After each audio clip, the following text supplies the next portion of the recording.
Welcome to the second annual Dare to Be Free virtual conference. Are you ready to break free from feeling unworthy, unseen, unloved, or depressed? Well, have no fear. We are here to inspire, uplift, and equip you with the tools to help you heal, thrive, and win. Sit back, relax, watch, and interact as authors and therapists and speakers and survivors and even a celebrity guest, Netflix's own Frank Oakley III of Sweet Magnolias, help address root causes of what's holding you back, provide practical tips and tools for healing, spark meaningful conversations with fireside chats, and offer exciting live entertainment, giveaways, and more. And now, your host, Lady J. All right, everyone. Welcome to the second annual Dare to Be Free virtual conference. I am so excited to share this event with you all. And I'm so excited that we're able to bring it back since COVID. And man, do we have a phenomenal conference and lineup for you all today. I am so excited and overjoyed to be able to pour into and give back for those who know me and know me well. I love to be transparent and use my experience and partner with others to pour into, encourage, empower, uplift, and educate others. We all know that we've seen it across social media and in society. We see people committing suicide left and right, even kids as young as 8 and 10. But not only that, sometimes we all have moments in our life where we feel down, we feel depressed, we feel like giving up, we're burnt out, we have low self-esteem. And this is what Dare to Be Free is all about. It's just a chance to get rejuvenated. If you just need a boost, if you just need a pick me up. So we have live performances today. We have giveaways. We're going to give away some books.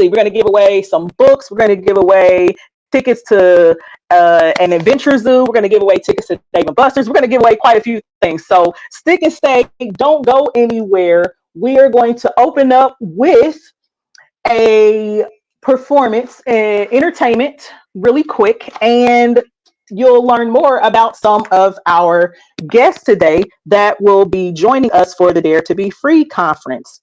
So, without further ado, you are going to hear first from Fatima Knox and Josh Humphrey, One Yes Away.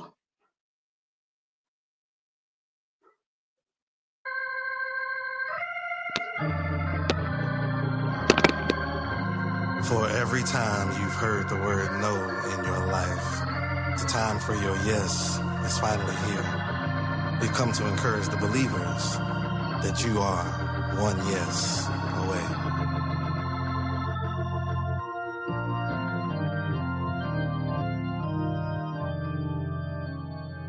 You are one yes away from your miracle.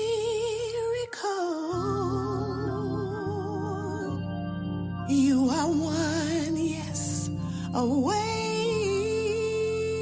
from God's divine plan. You are one yes away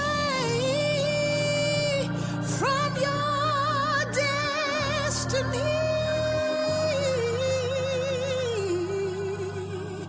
One yes away.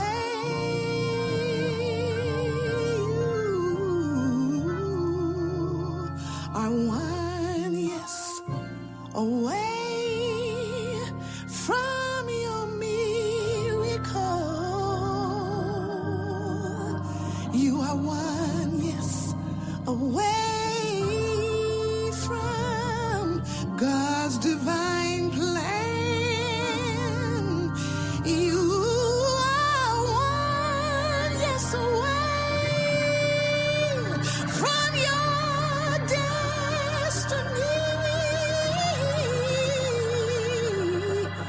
One yes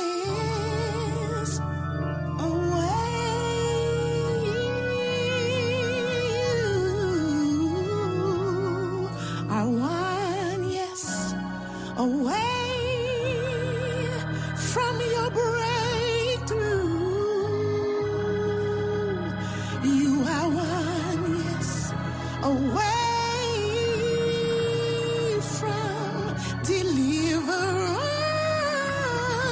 You are one, yes, away from your liberty. One, yes, one, yes, one, yes, away.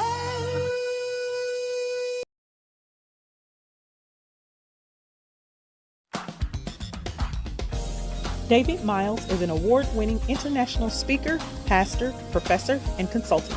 A suicide survivor and resilience advocate, he inspires audiences with topics like intercultural agility, effective communication, and overcoming adversity through self-awareness, action, and resilience. To connect with David, visit www.onedavidmiles.com.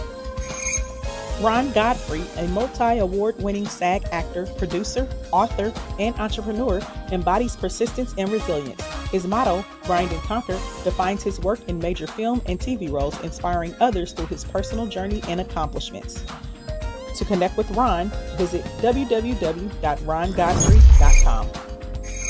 Shawn Young, a U.S. Army veteran, podcaster, life coach, and peer support specialist, survived a suicide attempt in 2018.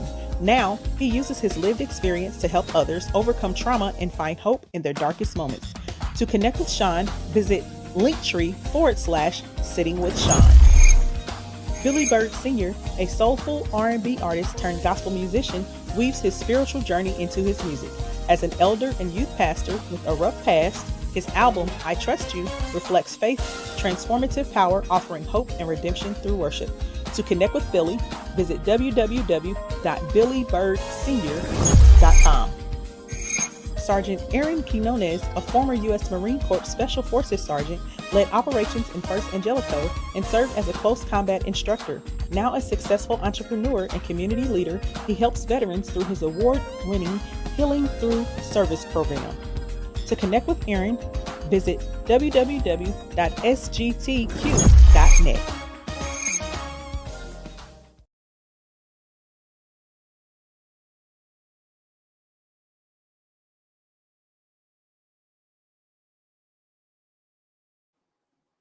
All right, now you all have gotten to know our fireside chat guest for today for his voice fireside chat. So without further ado, let's welcome them to the stage. We have Sergeant Q, we have Mr. Billy Bird Sr., we have David Miles, and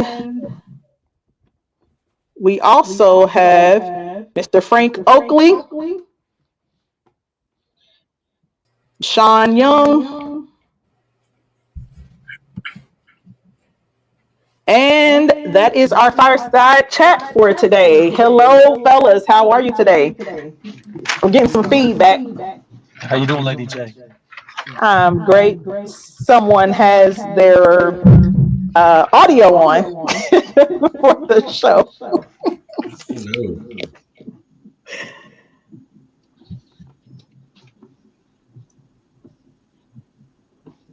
How's it sound now, Lady J? All right. I'm still getting it. So let's see.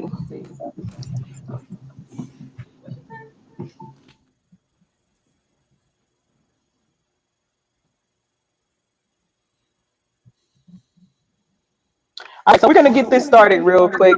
I'm still getting some feedback. So, fellas, can you share real quick, each and every one of you, where you reside, please, and why you chose to be a part of Dare to Be Free? I'll kick it off. David Miles. I'm in the David Miles with a Y, MYLES. I'm in the Minneapolis, St. Paul area, And one of the reasons why I chose to be in this is right now there's such a huge need for authentic, safe spaces to have conversations. You know, people are hurting, they're going through people that seemingly are doing well.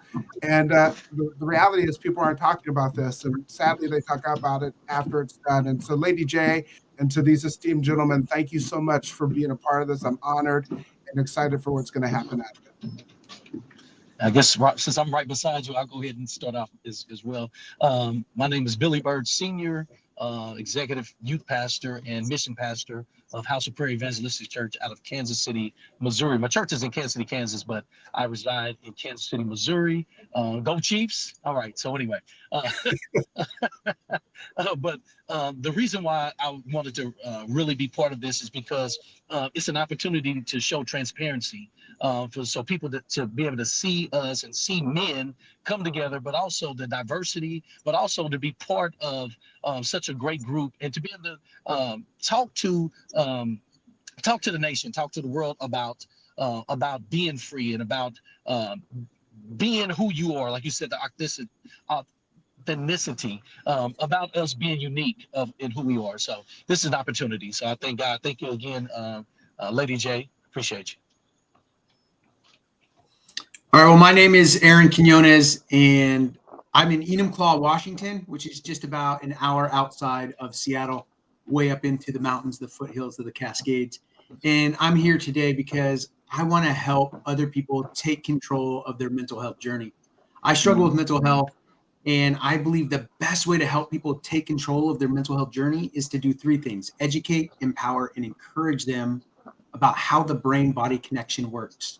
Yeah. Melding scripture and science to give people practical tools they can use every single day to build that resilience. So I think it's important to have this diverse audience to reach a multitude of different demographics that we can then shine the light on them and they can influence their sphere, friends, family groups, communities, to be able to take control of their journey as well.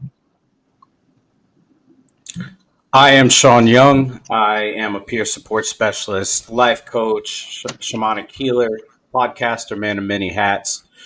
I live in Union Bridge, Maryland, which is about 45 minutes to an hour outside of D.C., the nation's capital. I am here because I want to share my lived experience. We can look at statistics, we can look at studies, but nothing beats the lived experience in any situation. I know Sarn Q. He's an amazing human being, and all these men on this panel and everybody that's in this are amazing human beings. And so I'm grateful to be a part of this, and I'm grateful to be able to share my experience and share where I've been and where I'm at now. My name is Frank Oakley III, and I'm originally born and raised in Kansas City, Kansas. So I see you. Come on, brother. Wyandotte County. But I'm currently residing in Atlanta, Georgia, and I'm here just because I want to learn, but also I want to be transparent and share some of my experiences in hopes of encouraging other people and hopefully make this conversation and these topics a little less taboo, specifically amongst men. That's great. Awesome. Thank you, fellas. So let's get into this fireside chat because, for those of you who know me, I like going against the grain. So we're going to talk about everything people don't like talking about. And I know that I'm a woman, but I'm a safe space, I promise. So first question, and then you can, chat among yourselves too, because of course this is a conversation. So what symptoms do you think that men exhibit when they are depressed? What are some of the factors? How can we notice those in men? Tiredness, not bathing, not taking care of themselves as they used to. I'll just say those two. I'm not going to take them up, but I know those are two signs sometimes. Yeah, and those are great ones. Those are great ones to start off with. And I would say, underneath, people can have feelings of sadness, emptiness, and hopelessness. But for men, that might not always be so socially acceptable. So then it comes out with angry outbursts and irritability and frustration over even little small things. Yeah, absolutely. I agree with that completely. It's the irritability on the small little things, because the big things are there and the pot is overflowing. So any little thing that comes in becomes a really big deal really quick. And I know that's what I experienced in my life, and working with other veterans and other men in my church. I see that come out most often. The easiest emotion to get to is that anger. I know for me, it's isolation. I try to want to just go inward and kind of shut everybody out. Yeah, I would agree with all these men on the panel. I'd also say for me, being more tired than usual, right? Sleeping more than I normally would. Had periods of my life where that's been dominant, right? And so sleeping more than you normally would, or extreme, and it's weird because there's two extremes. There's sleeping more than you normally would, and then there's the outburst of energy, right? It's gotta escape somewhere. So where does it go? Into the bottle. Yeah. Ooh, that's good. Awesome. Shawn, Awesome. Shawn, on that point, what's so great about what you're saying is all of that. Then when we're not sleeping, it leads to trouble thinking, because our minds are constantly going and we're trying to fix things and we're trying to strategize and we're trying to figure out, okay, how do we change the situation? And that's so true. I was going to say, because as men, we are fixers. You know, we want to fix things. And so we tend to try to find something to cope with this thing that we have. And if y'all have ever been through, you know that, and nothing's going to cope. The drug or alcohol is going to help, in a situation what you're going through. So, fellas, hold on, because I want you all to go into this next question as you continue that conversation. I want to know, what resources do you feel are lacking for men? How much time do we have? So if you can stay at least maybe 2 to 3 minutes on each topic, on this chat, that would be great. Listen, I know we got a lot to cover today, so ladies, I hope you're listening. Don't put your input. Listen. Well, one of the things, Lady J, is this, besides the lacking of resources, but like what you're doing today is huge, because as Brother Billy said earlier, you look at the screen and you see a diverse group of men, and men who have experience, who are suicide survivors, working with people who are, and a lot of times people look at us and they never expect this. They're looking at us thinking like, that's not going to be your story, especially those like who have pastoral and teaching, things like that. As a pastor, teacher, professor, people are usually like, I would have never thought that was your story. Exactly. And they'll say, 1, I can't believe you talked about this. 2, I would have never thought that this is a story. 3, I can't believe you talked about it. 4, this is where I'm at. And so the authenticity. So for people not beating up men when men actually get real, because sometimes people say they want men to be real, but they don't. It's so true. Yeah. It's sometimes hard to share in a big group or have a community of men where you can speak openly and honestly about this. We do it because we do it on a regular basis, but for guys just getting into this who are struggling, it's really hard. So I always help them to find just 1 or 2 other guys that they know and trust and can have this conversation with. And what I explain to them is this, is that the best way to build mental resiliency, and there's all kinds of studies out there that prove this, is to be helping other people. I wrote a whole book and have a whole nonprofit based on healing through service. God showed me that there's healing from trauma by serving other people, because when you're helping others, you're building dopamine, oxytocin, serotonin, and endorphins, which are the 4 main chemicals you need to have a healthy brain. So when we're open and honest and helping one another in that 1-on-1 or 2-on-1 scenario with other men, we're building our own mental resiliency.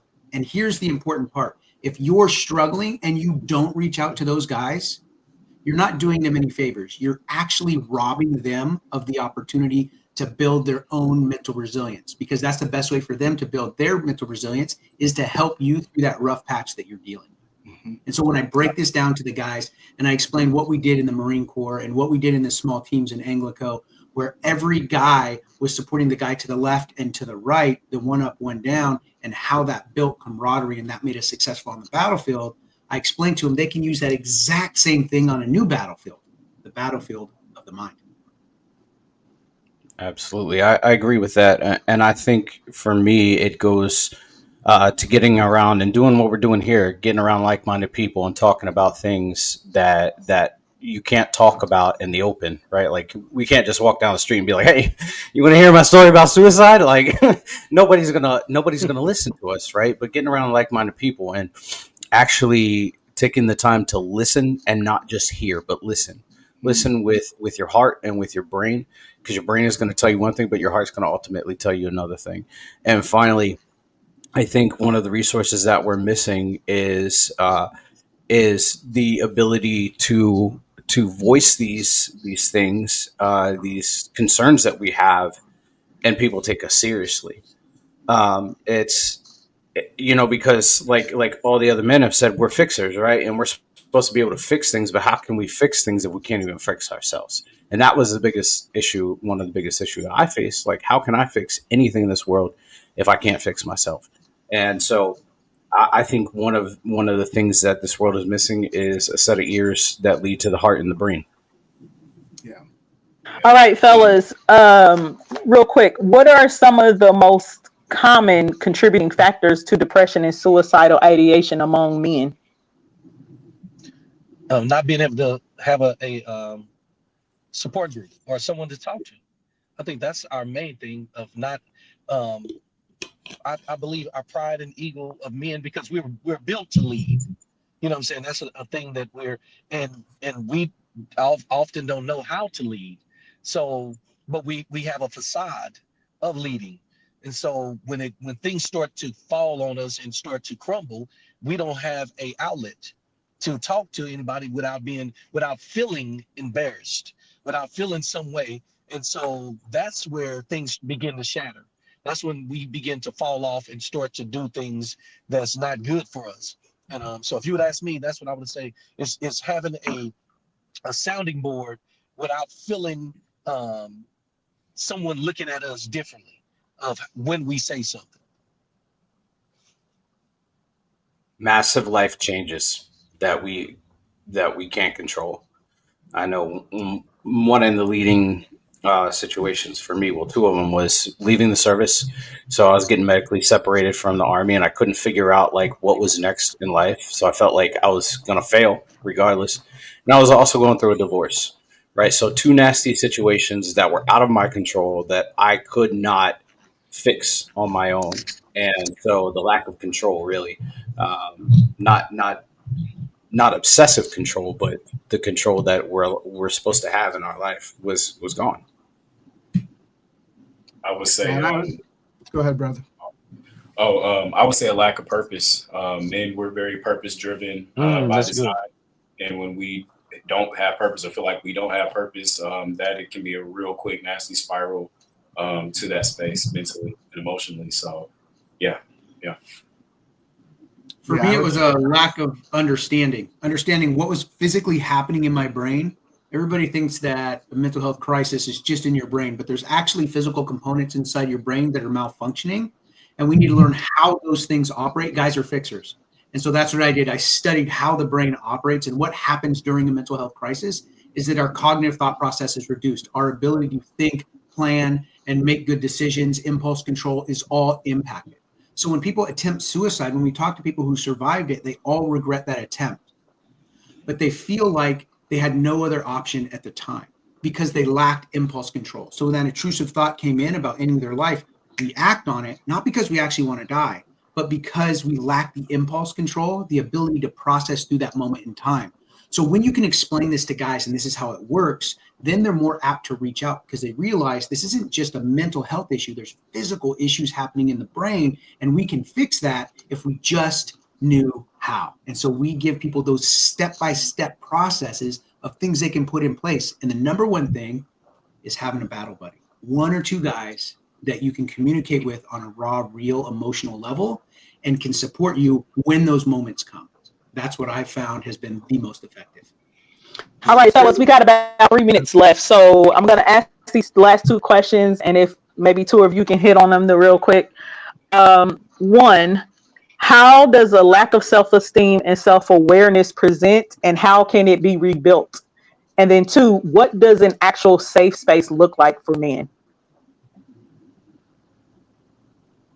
I would say one of the key things is getting clear on three things. And if I may, at the end of a story in Matthew chapter 3 on Jesus' baptism, the Father says, "This is my Son, whom I love. With him I'm well pleased." Well, please, yep. This is my Son settles the question of identity. Whom I love settles the question of security. With him I'm well pleased settles the question of value. And at some point in this, we break down when we're not clear about our identity, our security, and our value. And what happens is you go to chapter 4, and Jesus is led out into the wilderness. He's tempted to turn stones into bread, temptation of personal comfort. He's tempted to jump off the roof by the devil, temptation of personal popularity. And then the devil says, "I'll give you all the kingdoms of the world," temptation to pride, possessions, and power. And you can do an autopsy of things. When we're not clear about those first three things, we will eventually, because we're going to wrestle with this in life, have to deal with the temptations of comfort, popularity, power, possession, and pride. And so I love one of the things that Billy said earlier, I believe, and he was talking about having people together. We were made for community, common unity. And we need one another and to provide a place where we're real. And we say to people like, look, you lost your job. That sucks. I'm going to have to pretty up. That sucks. Yeah. But then also say, as I have a saying, that my adversity is the fertilizer to God's future harvest in my life. And the best fertilizer smells like poop. And so, but it produces a harvest. And the purpose of a harvest is what? Feeding other people. We're only here because of our adversity and being given an opportunity to encourage other people. What I feel sometimes is that you might not be able to find that community.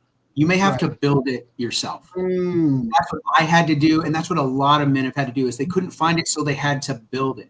And so that's why I created the ABCs of building positive mental health culture. What this is, it's a course that helps people be able to do just that.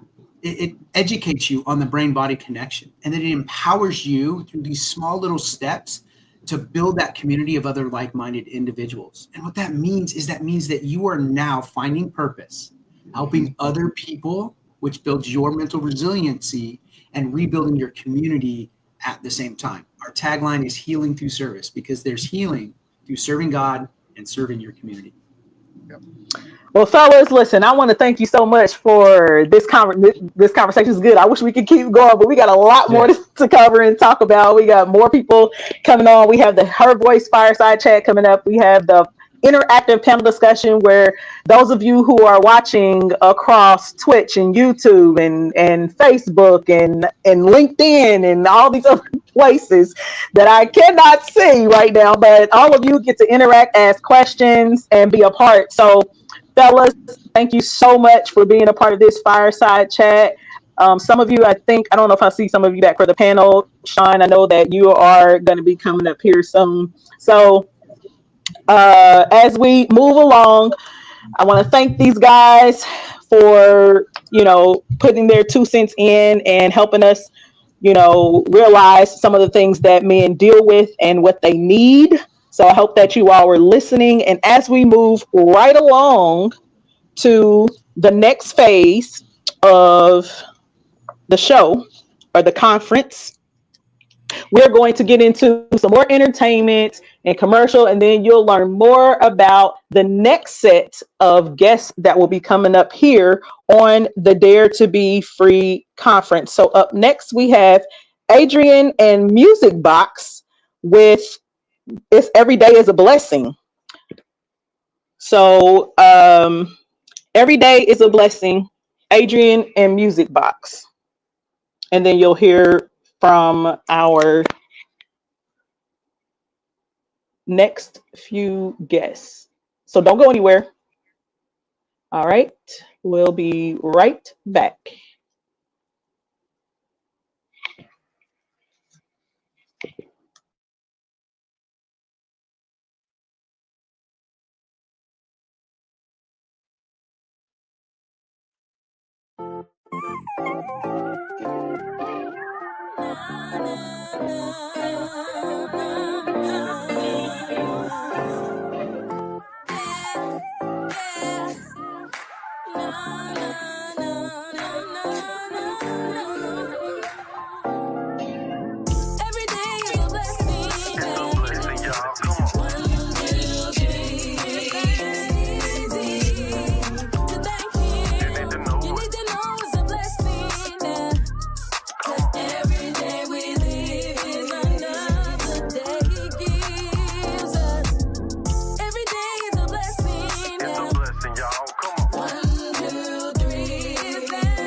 angel.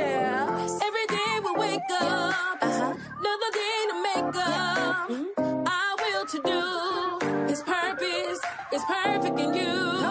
Every day is a blessing. It's a blessing, y'all. Come on. 1, 2, 3, it's that easy to thank Him. You need to know You it. need to know it's a blessing. 'Cause every day we live is another day He gives us. Every day is a blessing. It's a blessing, y'all. Come on. 1, 2, 3, it's that easy to thank Him. You need to know You it. need to know it's a blessing. 'Cause every day we live is another day He gives us. Alarm going off, wake up. Stand on my 2 feet that He blessed me with. Cause today is no struggle. Wait a minute, Mr. Russell. I almost had a trouble. About to move with Danny Glover. Doors up and up, it's a yellow brick road. Took a shower, got fresh, getting ready for this heavy load. It's just a little sweat. I'm still flying my jet, flavor best with no debt.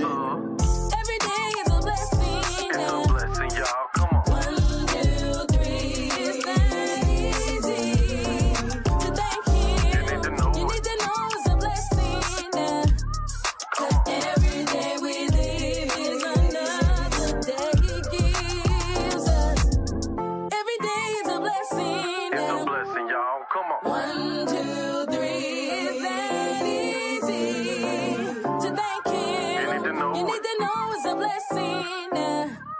'Cause every day we live is another day He gives us.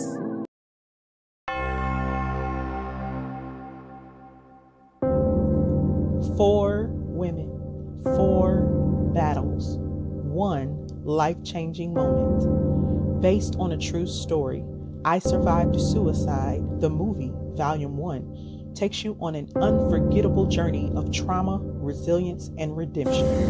Watch as lives on the brink of despair are forever transformed by unexpected hope. This isn't just a movie, it's a movement. I Survived Suicide shines a light on the struggles many face and the power of shared stories to save lives.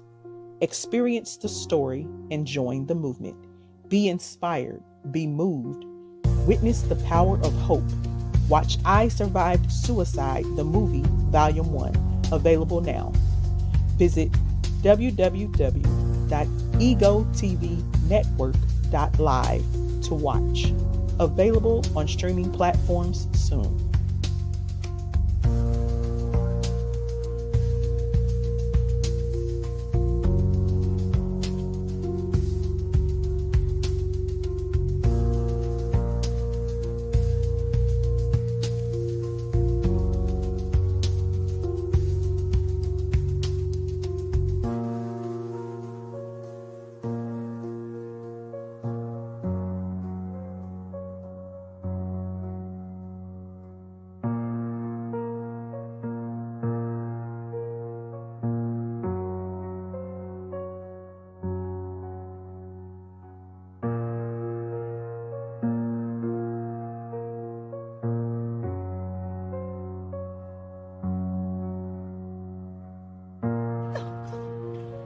Please come back. Please, Jane. Baby!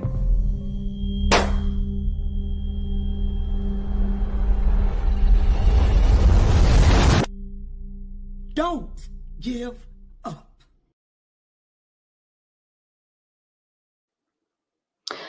All right. So before I introduce our first featured speaker for today, I would like to do a giveaway.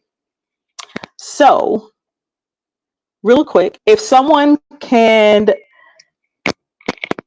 tell me who is our celebrity guest for today, you will win a copy of I Survived Suicide book, Volume 1. If someone could just put it in the comments, who is our celebrity guest for today? First person to respond correctly, you will receive the book. And after this airs, I will contact you so I can get your information so it can be sent to you. All right. So our first featured guest speaker for today is none other than Shawn Young. You all just saw him on the Fireside Chat He is a mental health advocate. He is a survivor and a veteran. So let's go ahead and welcome Shawn back to the stage. Shawn, the platform is yours. Hey, how's it going, Lake J? How you doing? Great, great. Go All ahead and right. just share your story and give a word of encouragement and maybe, share some tools. Yes, ma'am. Yes, ma'am. So my name is Shawn Young. I'm a person in long-term recovery. So what that looks like to me is that I have not touched a drink or a drug since December 27th, 2019, almost 5 years. I am so grateful for my recovery. I am also a peer sports specialist. I am a life coach. I'm a shamanic healer, like I said before, but I'm also a person that survived suicide.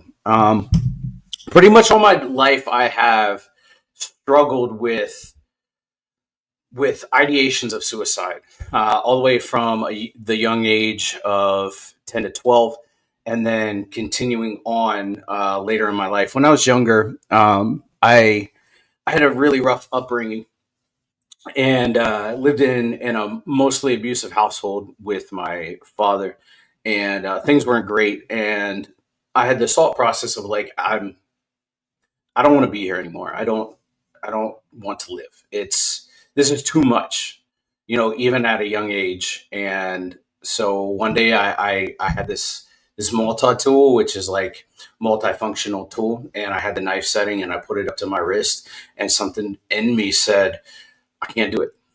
And I started self harming at that point, and that didn't last long because I didn't like to feel pain.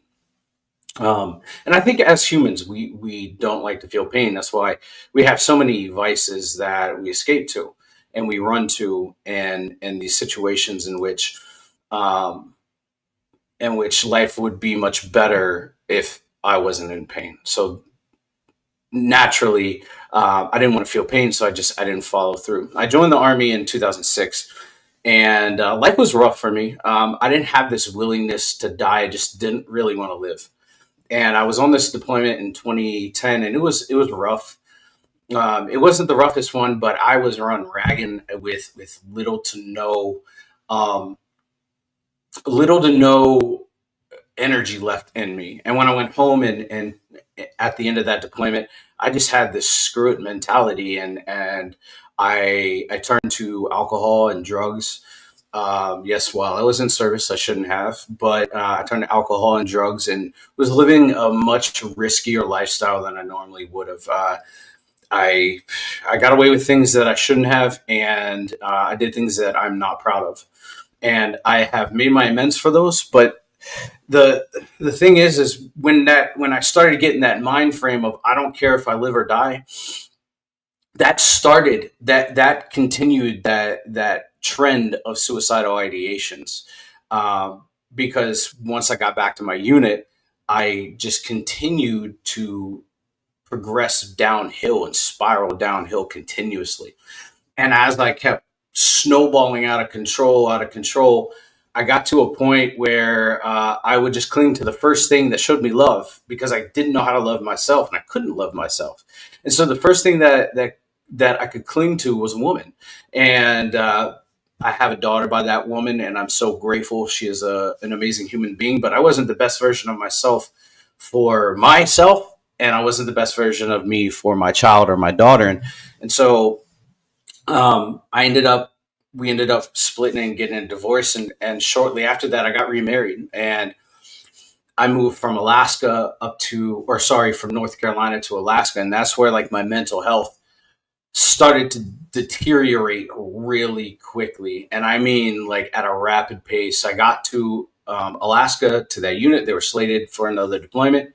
And I went in to do this pre-deployment memory test where I would check the functions of my brain, like short-term, long-term memory, reaction time, all that other stuff. And I miserably failed it. And this doctor looked at me and said, "Hey, you've got traumatic brain injury, and we need to get you treated." All the while, I was in charge of a group of men a group of 7 men, and we were in this office, and I was doing things I'd never been exposed to before. While I was in this office, nothing bad, just paperwork. I was a line soldier, so I essentially was out there living in the dirt and kicking up dust and getting in firefights all the time and being exposed to harm and jumping out of airplanes. That was my life. And I got to this point in 2017 where the Army said, we can't use you anymore. You're too broken, and your injuries are going to be far worse for us to treat than we are willing to put into you. So they started the process of medically separating me from the Army. And at that time, my second marriage was starting to deteriorate in front of my eyes. And I was so busy with trying to take care of myself in the hospital that I couldn't actually figure out what was happening in front of me. So 2018, the beginning of 2018 was the beginning of my separation from my second wife. And it was a rough time. And there's somebody in the chat, Angel Torres, he was kind of there for the whole situation. And I started to deteriorate and spiral downhill again. Like I had plateaued a little bit, but then I started severely, spiraling out of control. And I got to this point in May where I didn't care anymore. I showed a face. I put the mask on for everybody because I didn't want them to see me for how I really was. Not that I was a bad person, but I was just severely depressed. I was an alcoholic again. I had relapsed. I was just spiraling out of control. I put a smile on for everybody so that they didn't suspect anything. And I just got to this point where I just said, I don't care. And I had a month-long binge on alcohol. And June 1st was the day that I decided, like, it's done. I'm leaving this earth in a basket or in a body bag. And so I went to this big creek bed in Alaska, and I sat there with a few of the people that I had come with, and I said, well, if one person picks up the call, then I won't do it. I will say it's a fluke and everything is good. Well, I made 32 phone calls that night, but 32 phone calls that I made were out of the time zone that I was in, and I knew that the people were asleep. So I self-sabotaged, and I said, I just don't really want to do this anymore. I'm so sick of life. I don't have this career that I had worked so hard, 12 and a half years on. And I'm getting divorced, and my daughter, and I was coming up with reasons why I didn't want to live anymore. And then it just got to the point where I said, I'm done, screw it. And I drank enough to kill a small army. I killed about 5 bottles of different liquor. And in the middle of the night, I jumped in my vehicle and I drove to a secluded location where nobody would find me, or I thought, and I put my truck into a tree at 70 miles an hour. And the crazy thing was, at the time, in the Army, I was the person that drug tested people. So I knew how much alcohol had to be in my system in order for it to be effective. And I used my knowledge and understanding of that to my advantage.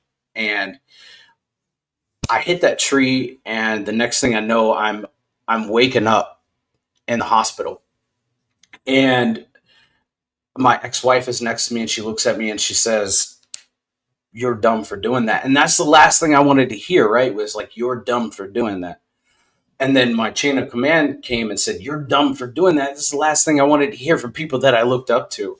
And so I felt like I had no support until Angel and my buddy Jeremy came to my house after I got released from the hospital. And they took me and they said, we need to take care of you because you're not okay. And I ended up checking myself into the hospital the very next day.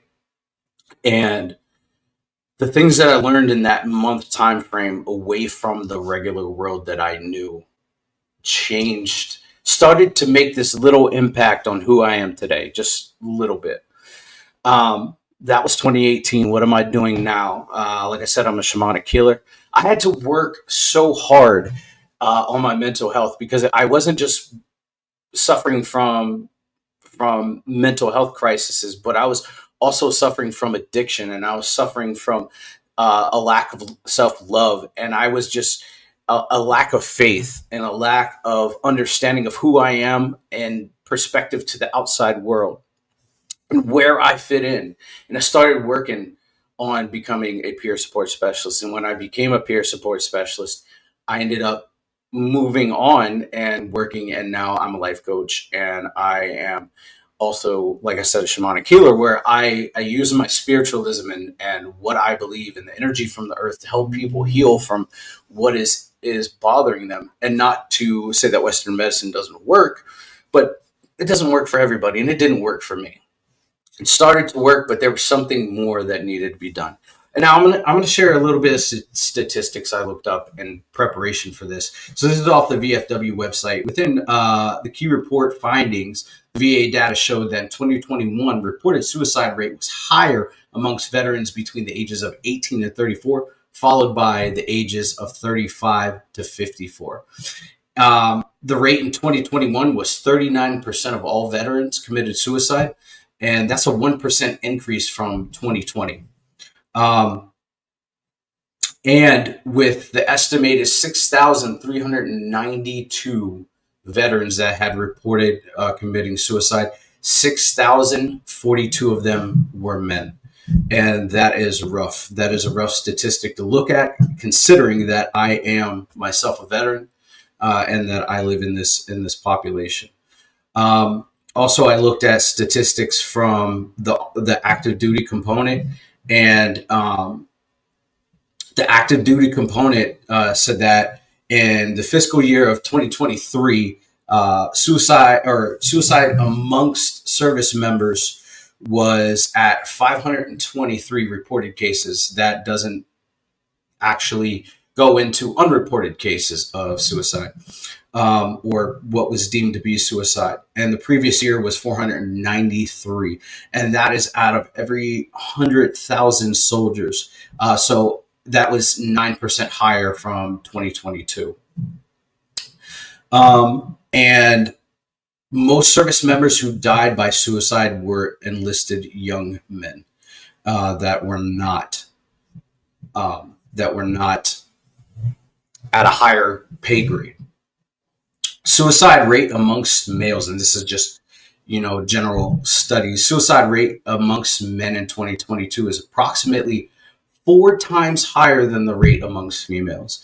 Males make up 50% of the population. Nearly 80% of the men suicide reported was men, and so that's pretty rough. What I will say is that along my travels, I've had to do a lot of healing myself, but I've also trained people to be peer support specialists. And one of the hardest classes that I've had to teach is suicide and suicide awareness. And I sat in front of this woman whose son had died by suicide. And she just kept saying, if I could just save him, if I could just save him. And I looked at her and I said, as with all the love in my heart and all the compassion in my heart that I could, that you couldn't. And I say that because we have to save ourselves. There is no amount of love that I could have received that would have stopped what I was going through. There was no amount of positive affirmations that I or anybody else could have fed me that would have gotten me through or stopped what I was going to do. I was going to do it regardless. It just was a matter of time. I had to save myself. There's a parable of a man in a hole, and his first line leader comes. This man had fallen in a hole, and he reaches up and says, "Hey, I need help. I need help." And the first, his highest chain of command leader looks down at him, scoffs at him, and walks away. The second guy comes, and he's the next in line down from the commander, looks, scoffs, and walks away. But then you've got the NCO, or the non-commissioned officer, which what I was, looks down in the hole and grabs the man and says, "Hey, I'm going to come down and we're going to dig you out of this hole." And that's what I do for people now is I go down in that hole with them and I sit in that gunk and that filth and that nasty feeling that nobody wants to feel, the hatred for yourself and the stuff that you hear from the outside world that gets filtered into here and then comes into here and sits in here. I sit with that and I sit with people and I allow them to feel that pain. And I say, you don't got to feel it anymore. We don't have to feel that anymore. We can change the prospect of our life by changing the way that we think about ourselves. And the way that we think about ourselves can change the way that other people think about us. And Lady J, that is my story. Thank you for letting me share. Thank you so much, Shawn, for sharing your story. And man, what an amazing testimony to, consume enough alcohol to possibly, have alcohol poisoning and then deliberately drive your car at 70 miles an hour into a tree. And you are still here. God, listen, God is amazing. And when he has a purpose for your life, you are not leaving here when you are called and chosen until that is done. So I thank God for your story. I thank God for your ability to be transparent and to be, let me say, explicitly transparent and to be obedient so that the people that you are assigned to also can be healed and overcome. Thank you so much, Shawn. Absolutely. Thank you. Merry Christmas, Lady J. Same to you. All right, guys, that was Shawn Young. What an amazing, amazing testimony. So we are going to keep this thing rolling. All right, so up next, we will have another commercial break, entertainment, have some giveaways, and then it's the Her Voice fireside chat. So you get to hear from the ladies here in just a moment. So stick and stay. Don't go anywhere. You're going to hear Billy Bird Sr. Noticed Me. And then following him, you will hear a commercial and you will get to hear a little bit more about the other panelists that are here today. And then the Her Voice fireside chat. All right. So don't go anywhere. Billy Bird Sr. Noticed Me.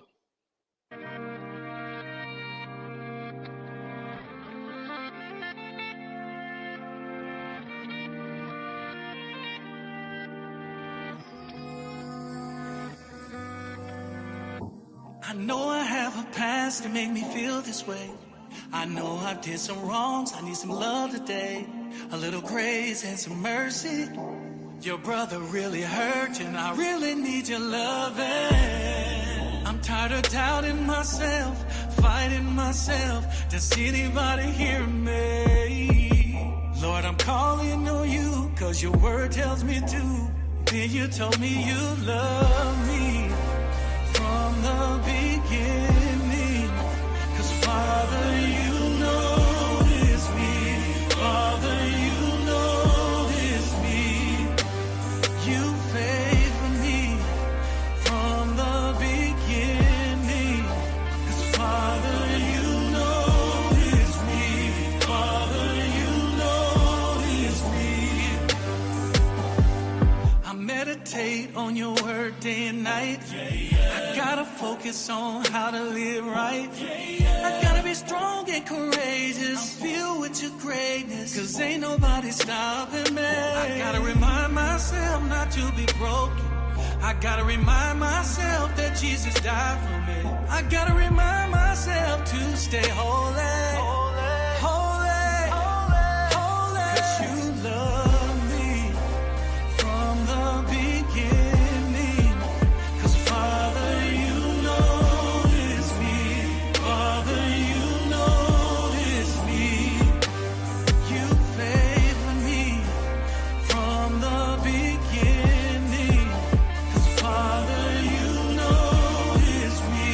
Father, you notice me. Oh, you notice me. You notice me. Oh, come on. Father, you notice me, you notice me. Hey, Father, you notice me. Before the foundation of the world. Father, you notice me. In my mama's womb. You notice me. Yeah. You notice me. 'Cause yeah. From the beginning. From the beginning. Father, you notice me. Yeah. Father, you notice me. Yeah. You favor me from the beginning. 'Cause Father, you notice me. Father, you notice. Yeah. 'Cause you love me from the beginning. 'Cause Father, you notice me.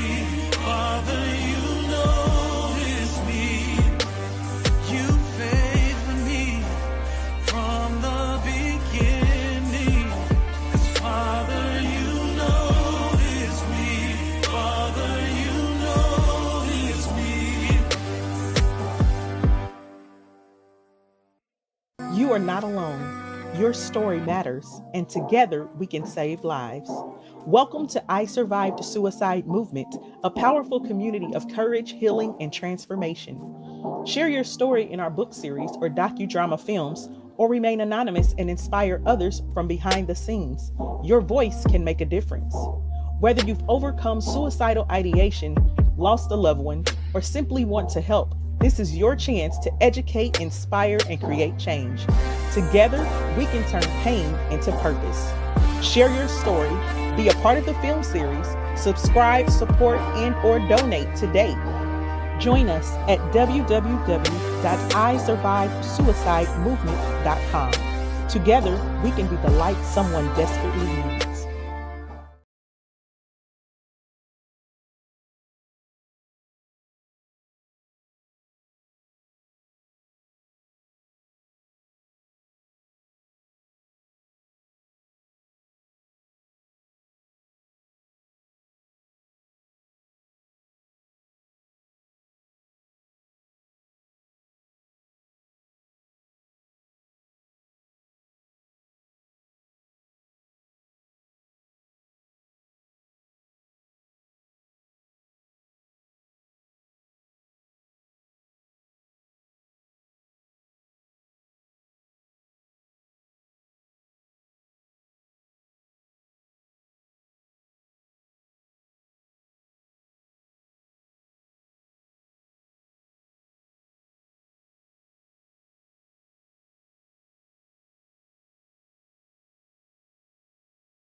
Contributing author Danielle Norris is a poet, social worker, and youth and family advocate. She has dedicated her life to standing in the gap for those who need help and healing. Her education, coupled with life experience, gives her a unique set of tools to help those whom society may deem unreachable. To connect with Danielle, visit her Facebook page at Danielle Norris. That's Danielle with 2 N's. As a certified life coach with a BS in psychology, Jessica Cofield named a top coaching consultant of 2023 by USA Today. She specializes in suicide intervention. She helps clients overcome personal struggles with compassion, knowledge, and lived experience. To connect with Jessica, visit www.epcoachingservices.com. Salisha J., an actress, author, emotional healing coach, and motivational speaker, inspires with her honesty and resilience. Her book, I Survived, chronicles her journey through adversity, while her performances and advocacy uplift women and children, spreading hope and empowerment everywhere. To connect with Salisha, visit www.iamsalishaj.net. Chantel Austin, a 3-time cancer survivor and military wife, founded You're Worth Fighting For, Inc. to support cancer patients and inspire those battling depression. Her story of resilience motivates others to keep fighting through life's challenges. To connect with Chantel, visit www.yourworthfighting4.org. Angelica Gallen is a trauma-informed healer, resilience advocate, and transformational guide. Having overcome institutionalization, cancer, domestic violence, and complex trauma, she integrates science and spirituality to create retreats, healing programs, and wellness centers inspiring hope and empowerment worldwide. To connect with Angela, visit www.awaken.com.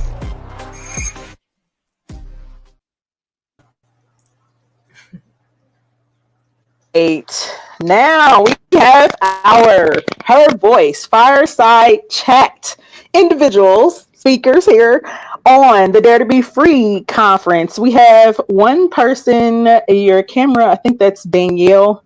I think her camera is off at the moment or messing up on this.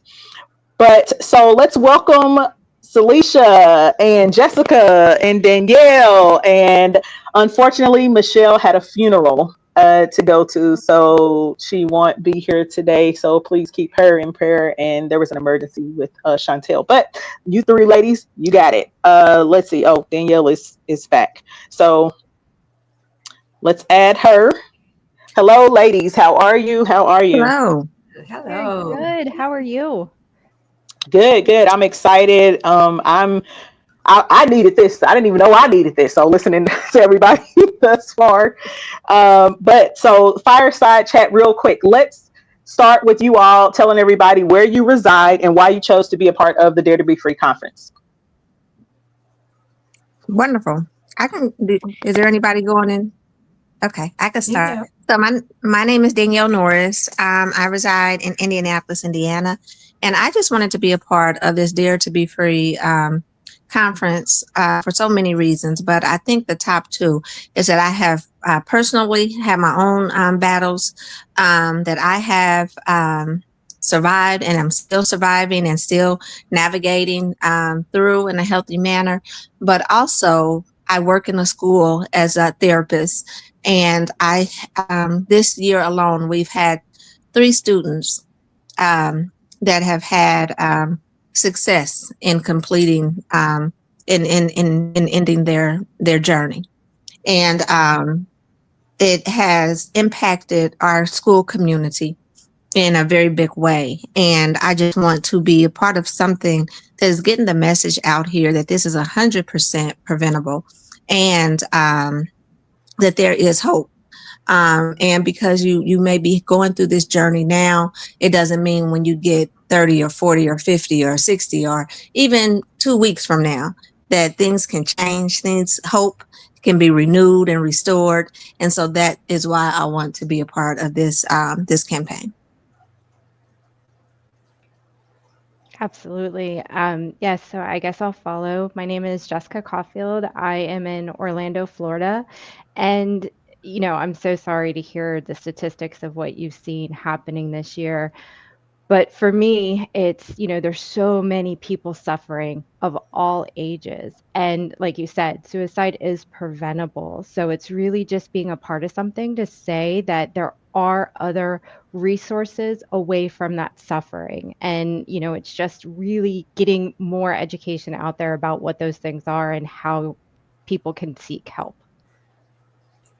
And my name is Celicia J. I am located in Atlanta, Georgia. And being a part of this movement is important to me because based on my own experiences, but I feel as if that suicide is like one of the things that people don't like talking about, but it happens every single day. I'm sorry about the losses of the students at the school, but that's the reason why it's so important for us to bring awareness to everyone and pay attention to the signs and focus, because people, they're crying out in different ways and we are ignoring the signs, and it's avoidable. It could be treated, they could be helped. So this is the reason why I wanted to be a part of something as important as this. And I'm grateful for you allowing me to be a part of it. Thank you, Lady J. No problem. Thank you so much, ladies. And of course, for those of you who don't know, I myself also am a 4-time suicide attempt survivor. I also have experienced a lot of trauma. I know Danielle personally. I know Celicia personally. Danielle is actually one of the founding members of the I Survive Suicide Movement platform, and we do this work for real every day, all day. In our work and outside of our work.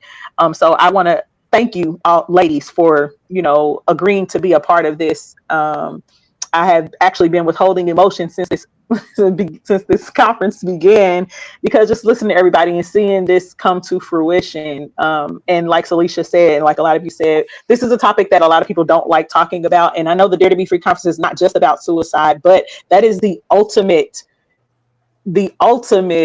I'll say, go-to for people when they feel that there is nothing left, like there's nowhere else to go. And so there's so many other things that we don't like talking about that lead to those things. And so, when it comes to trauma, when it comes to hardships, it could be finances, it could be low self-esteem, it could be anything. And sometimes it could be burnout, so this Dare to Be Free conference is to empower, uplift, and encourage everybody, whether you are suicidal or not. If you're just having a bad day or a bad month or year, you just feel down, this is for you. So ladies, let's get into these questions for the fireside chat so you all can, communicate and have this conversation. So what symptoms do women exhibit when depression is a factor? Withdrawal is one of them. You find yourself not wanting to be around people or talk. You might not answer the phone. You might just want to sleep. That's one of the things I realize, that people they sleep a lot. They seem like they're depressed. They're not their normal outspoken, loud, or whatever, laughing self. They completely turn their personality around. That's something that you really need to focus on. If someone changes just randomly, they're experiencing something, and you might want to call them out on it. What's wrong? Yeah, I'll agree with that. It's the disconnect, right? Like the disconnection from ourselves, the disconnection from life, the disconnection from things that we enjoyed. And in some ways, the disconnection from the heavy burdens that we're carrying, like the inability to share, the unwillingness to share those things, because I think we can get trapped in this place of isolation and feeling so alone, and that hopelessness just starts to ripple through. And so it really disconnects all areas of our life. And so the symptoms you talked about, absolutely. Yeah, I definitely would agree with the typical symptoms, the withdrawing, the sad talk, just even recognizing that the negative self-talk that we say to ourselves. But I don't want us to forget how it could be, we could have those hyper symptoms, but there's also a hyper symptomatic process that happens too. Sometimes, and I know for a lot of youth, it's a hyposexuality.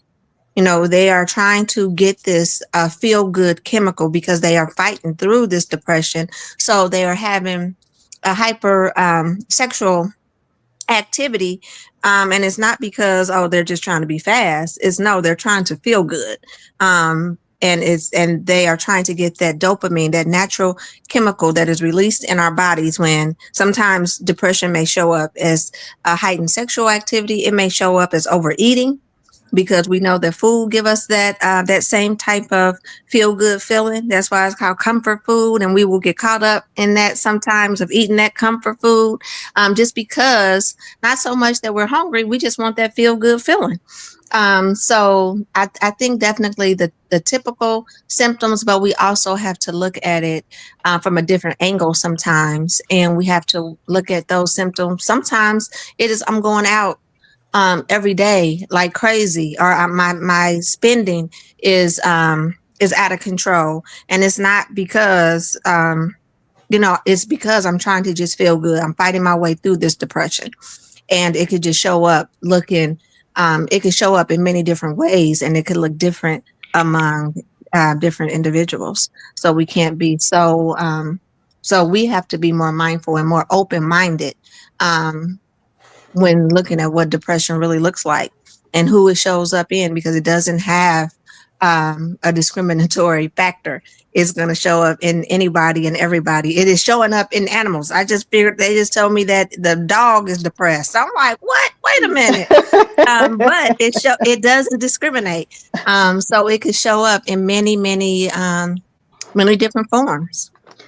All right, ladies. So real quick, in about, let's say, 3 minutes, let's talk about how does a lack of self-esteem or self-awareness present itself in women, and how can it be rebuilt? Because we know that women have a very hard time with accountability, being held accountable. A lot of us feel like we are above reproach, and we get offended when we are being corrected, when being corrected in love is actually going to help you. And I can, for one, attest, I put up both hands and say, I was that way when I was younger, but that was because I didn't have anybody that really, the people who were supposed to love me and care for me did not. They treated me like I was a burden. So share a little bit about what you think self-esteem and self-awareness looks like in women, and how can it be rebuilt? Yeah. For me, I think confidence. Um, Confidence plays a big factor in that. Definitely self-confidence and just knowing who you are. And when you don't know that, and for many people, I know for myself, I didn't really come into really who I am as a woman until I was probably till I was about 32, 33, maybe even 35, if I'm really, really being honest. But I didn't get that confidence and a firm understanding of who I am until I was that old. So just imagine from 0 to 35, I was out here living a whole bunch of life. And it was very unhealthy. But once I got into the know of who I am and what direction I wanted my life to go in, it helped me to combat things like depression. Like I wasn't as depressed because I had a surety of who I was. So when you don't have that surety, that could definitely aid in your depression, and you don't have a roadmap to where you're going and how you're getting there. If you're just living amok, kind of, and from 0 to about 35, I was kind of living amok. And it showed up, and it showed up in depression and suicidal thoughts and ideations and attempts. Right. Yeah. I agree with that, because I think when you have a low self-esteem, you look for reassurance from other people. So that makes us be, I can speak for myself, promiscuous, because you're looking for that love from someone else versus trying to find it from your inner peace or your inner self. And a lot of, especially the youth, you don't really start feeling confident unless you were brought. A lot of people don't have the two-parent households, and the confidence is not taught to them. So when you're not confident in yourself, you don't really start feeling confident in yourself and who you are, and knowing who you are as a woman or a person individually until you're in your 30s. And so all that, you're just flying free, trying to figure things out, and you look for it from other people. It's called self-esteem. It's how you feel about yourself. And we don't understand that until later in life.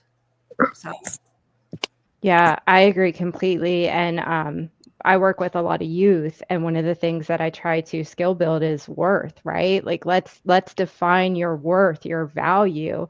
And I think no matter what our age is, and me too, my journey with my self-worth started at 30, and it's when I had to take the narrative of who I was back, right? Like the narrative that had been programmed onto me was not one I wanted to carry, and it certainly wasn't producing healthy, positive, self-reflective, self-worth results. I mean, so I think, the action that we can take and teach our younger kids that haven't gotten the life experience to say enough of this old narrative is create your own narrative. Fake it till you make it sometimes. I mean, list those things out, put them as goals, try them and test them. And it's a roadmap to keep you from going completely off course and doing things that are so out of character because you don't even know, or you're disconnected from the character of who you are. So it's a huge factor in our human condition, and it's a driving force to a lot of our strengths and our resiliencies and our motivation. So I think it's one of the crucial pieces we should all learn in our development. Awesome. So ladies, the men had a question that was specifically for men, and so I'm going to ask this question because it pertains to women specifically. So how do we begin the process of unlearning the unhealthy habit of just pushing through trauma and pain in order to keep working or keep doing what we need to do and without addressing it, because we have what is called the superwoman syndrome. Mm-hmm. Yeah. For me, I think honoring what we're feeling in that moment. We don't gotta what we do, I'm gonna say I know what I do, what I have done in the past is I compartmentalize. And so from 8 to 5, I can't even think about whatever. I can't think about my own personal feelings. I have to show up at work and I gotta be in this work mode. But I have learned that I have to honor what I'm feeling. If it's at 9 o'clock and I'm on the clock and I'm thinking about something from home or I'm thinking about something else, I have to go ahead and sit in that for a few minutes. And I have to be able to assess where I am in that, so that I can deal with it. It don't mean that I'm just going to clock out and take the day, but sometimes it might mean I got to clock out and take the day and deal with me for a minute, and put everything else on the back burner. So I think that one of the things that we can unlearn to do is showing up for everybody else and not showing up for ourselves. Right. And main thing for me is just, I always read my Bible. When I am feeling lost and I feel like I got a lot on my plate and everybody's coming at me with what they got and I can't address what I got in my own situation, because we, women, we don't tell everybody everything we got going on. We kind of keep it to ourselves. And especially when you're like the dominant person in your household or in your family, Mm-hmm. people always bring their problems, not considering that you are human and that you might have your own situations. So I stay prayed up. And when I'm feeling overwhelmed, I start reading my Bible and just praying and talking to God. And sometimes I just might even go in the shower and scream, whatever it needs to happen in that moment. That's what I do. But I do take time for me. And I think that that's very important for any woman, anybody. Take time for you. Address your feelings, address your problems. Don't let it just build up, because that's where that depression comes in, that suicidal thoughts. And that's when the enemy takes over.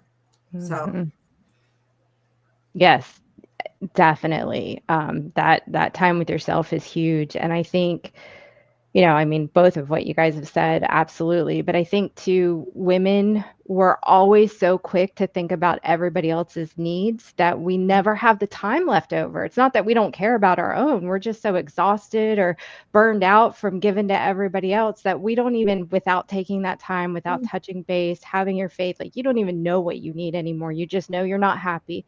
You know that you're struggling. You know you have these negative thoughts, like all this stuff is going on, but you can't even put your finger on necessarily why or how or what's going on, and so how do you even start building your way out of it? So I think I would say we need to unlearn not connecting to ourselves and being able to identify our own needs, because when you know your needs, you can advocate, you can speak it, you can put boundaries, and now you can build a life away from those things that are dragging you down. It's not easy, but that's how you can get started. So that's what I wish we could unlearn. Awesome, ladies. So we have about 5 minutes left. And so I'm going to ask this last question because it definitely is needed. And I don't think some women realize the damage that they do when they operate in this way. So what does a safe space look like for you, especially when it comes to sisterhood? Because we have a lot of people, a lot of women who have these women empowerment platforms and sisterhood platforms, but they are mean girls. So, or they treat certain women one way, better than they treat other women. So what should it look like? And what should a woman look for when it comes to those types of circles? I would say for me, so the faith, right? Like a safe space is typically, I've personally found it surrounded by women of faith, women who have a connection to their own selves and have compassion for what other people are going through.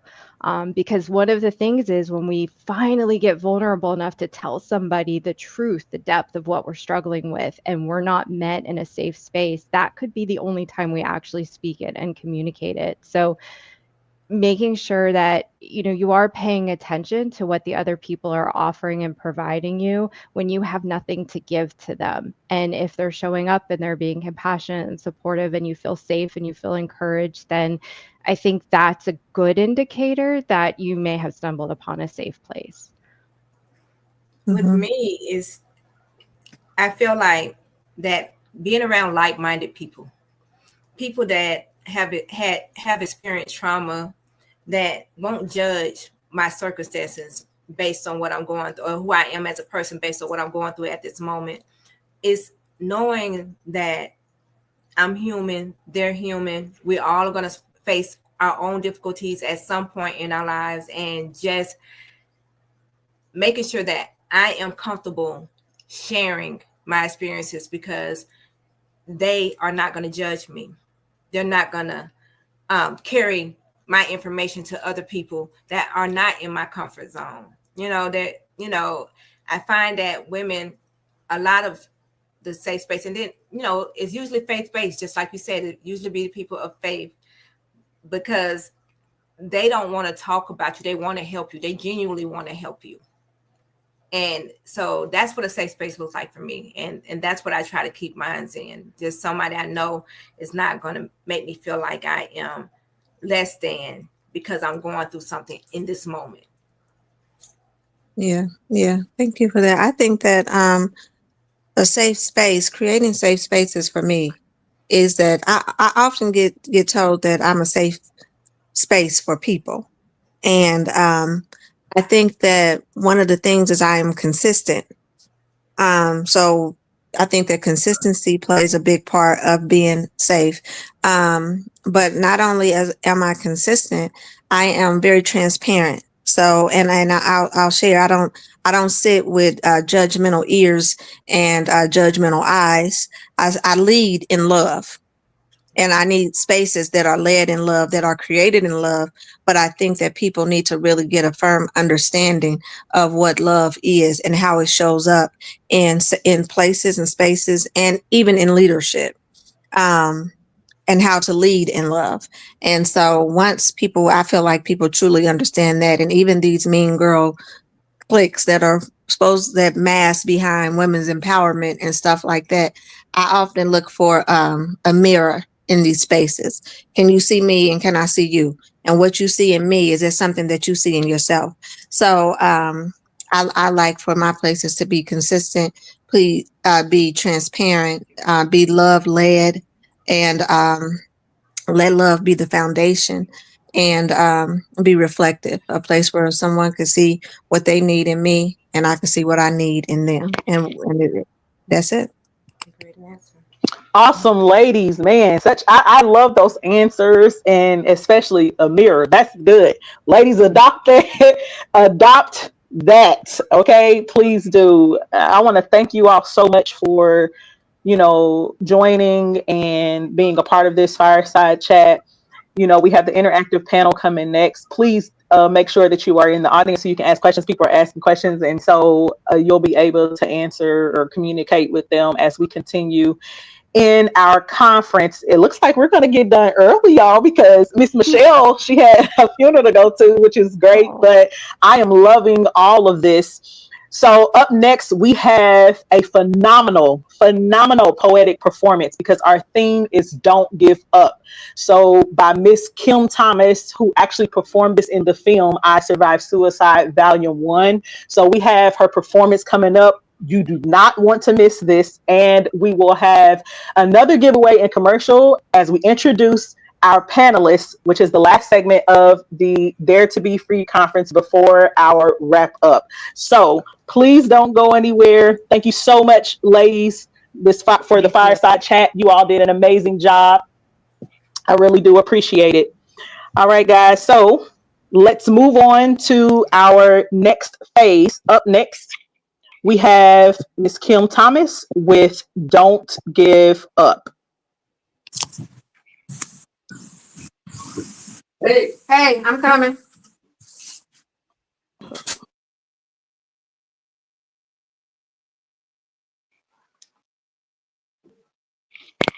You hostage, and your heart is broken in pieces.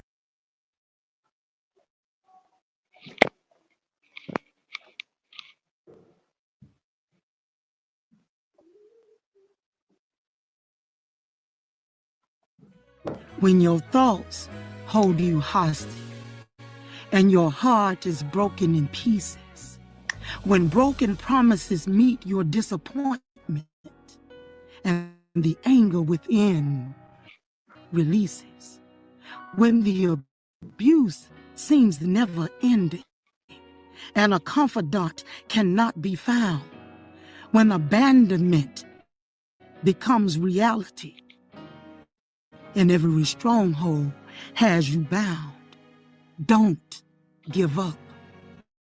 When your mistake seems to outweigh your lessons learned and the good doesn't trump the bad, when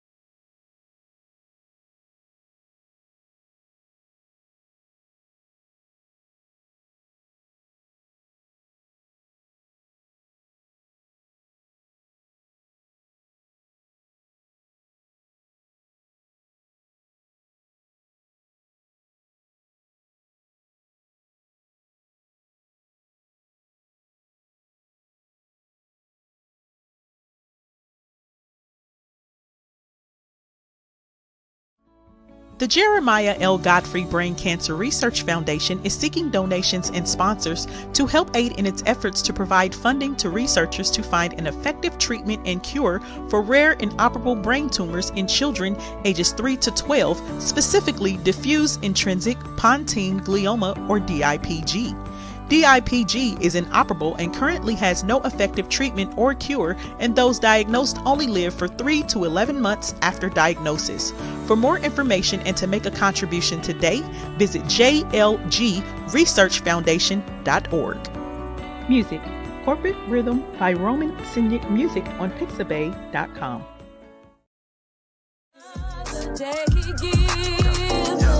Alarm going off, wake up. Stand on my 2 feet, daddy bless me with.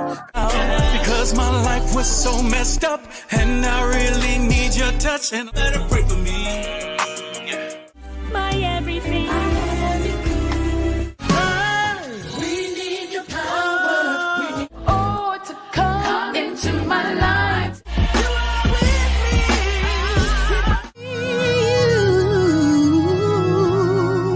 I want, yes, away from your breakthrough.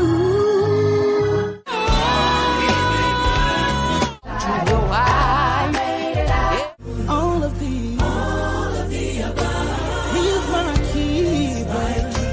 It's my identity, I know where I'm going, and he ain't gotta ask twice because I want it.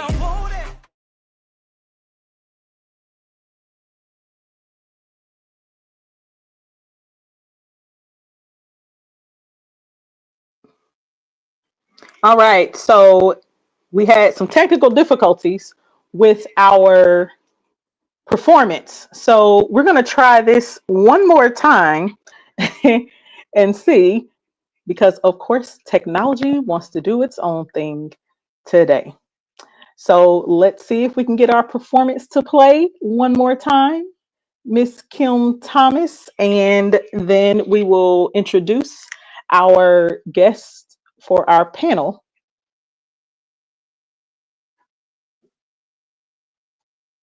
So this is Don't Give Up by Miss Kim Thomas.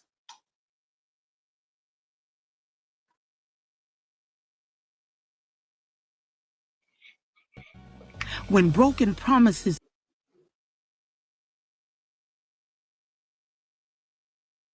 meet your disappointment and the anger within releases, when the abuse seems never ending and a confidant cannot be found, when abandonment becomes reality and every stronghold has you bound, don't give up. When your mistake seems to outweigh your lessons learned and the good doesn't trump the bad, when trials become habits, and your face never meets happy, but only meets sad. When you have experienced an abundance of negativity.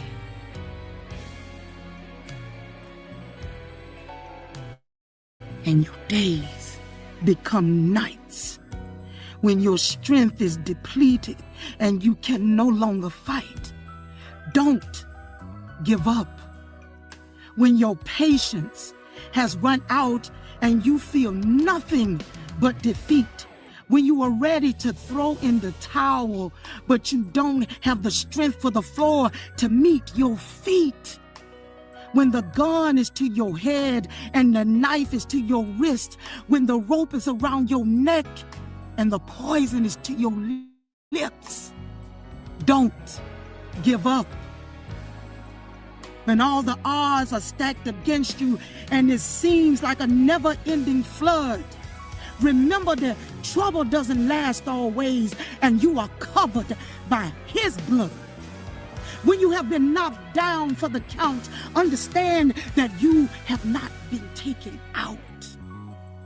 Let Him be your strength in weakness, and get ready for the victory that's coming about. Don't give up. It doesn't feel good, but it is necessary. He needs a chance to prove to you and your enemies that He is more powerful than any adversary. Your trials would become triumphs, and testimonies would be the results of your test.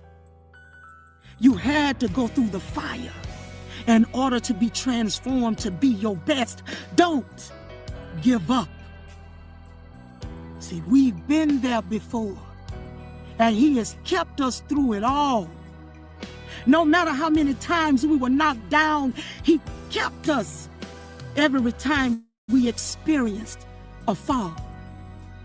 See, He promised us that He would never leave us nor forsake us, and He has been faithful through and through. We know without a shadow of a doubt that if He did it for us, He will do it for you too. Now, we have already put in a word for you, and He told us to tell our story. But some of you need a visual, so He used life support to get the glory.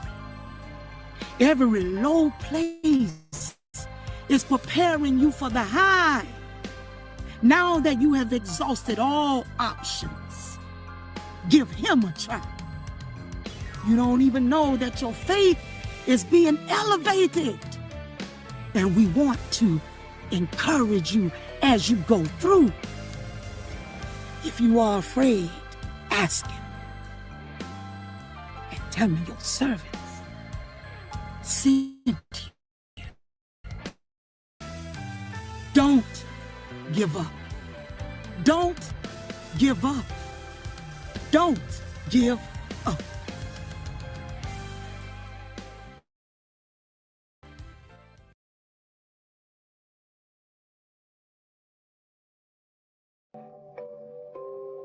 Rhonda Thompson is a resilience advocate, certified John Maxwell speaker, and mental health expert specializing in trauma, addiction, and grief. With advanced degrees in psychology and crisis counseling, she empowers others through mentoring, speaking, and personal development. To connect with Rhonda, visit TotalHealingBreakthroughCenter.com. Contributing author and life coach Jasheena Shelton is the founder of J. Shelton Enterprises. Her organization's mission is to assist individuals with overcoming community and educational barriers to help them prosper in all areas of life. For more information and to connect with Jasheena, visit jsheltonenterprises.com. Our special celebrity guest, Frank Oakley III, is an Atlanta-based actor and creator with a BA in theater performance from the University of Missouri, Kansas City. His credits include Netflix's Sweet Magnolias, Rewind, and The Game. He's passionate about inspiring others along their mental health journey, hope-filled projects, and storytelling through physicality. To learn more about Frank Oakley, visit frankoakley3.com. Chris Milson is a mental health advocate, podcast host, and resilience speaker. After surviving 2 suicide attempts, seeking therapy transformed his life. He now empowers others through his mental health group and podcast, inspiring hope and healing. To connect with Chris, visit him on Facebook at Mental Health Movement. Dr. Shawn M. Nicholson is a certified ACEs trauma-informed care trainer, business coach, best-selling author, and resilience advocate. With 30 years of community advocacy and a passion for empowering others, he inspires transformation through purpose-driven coaching and leadership. To connect with Dr. Shawn Nicholson, visit drshawnmnicholson.com. Ranada Dalton, a licensed mental health therapist, has over 15 years of experience specializing in depression, anxiety, life transitions, and sexuality. She holds degrees from Ball State University and Christian Theological Seminary. To connect with Ranada, visit www.empoweredlivinginc.net.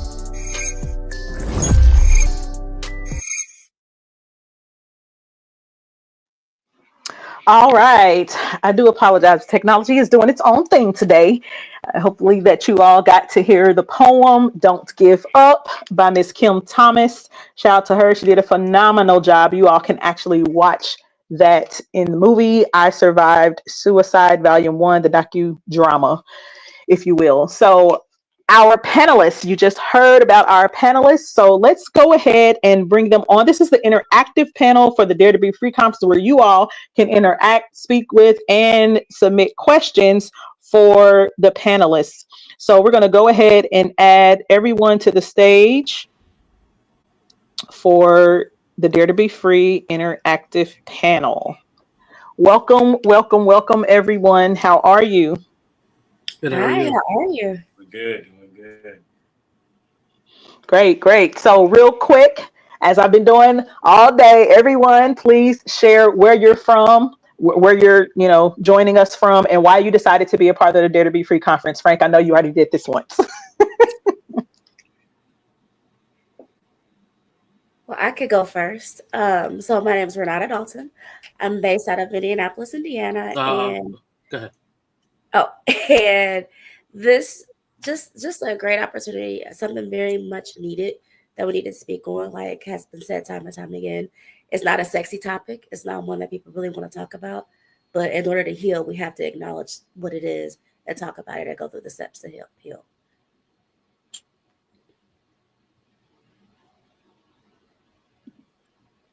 I'll go. I'm Dr. Shawn M. Nicholson. I'll go next. My name is Chris Milson. I am based at a. Oh. Go ahead, Chris. Thank you. My name is Chris Milson. I'm based out of Newport Richey, Florida. It's about 45 minutes away from Tampa. I'm the host of the Mental Health Movement podcast, Voice for the Voiceless.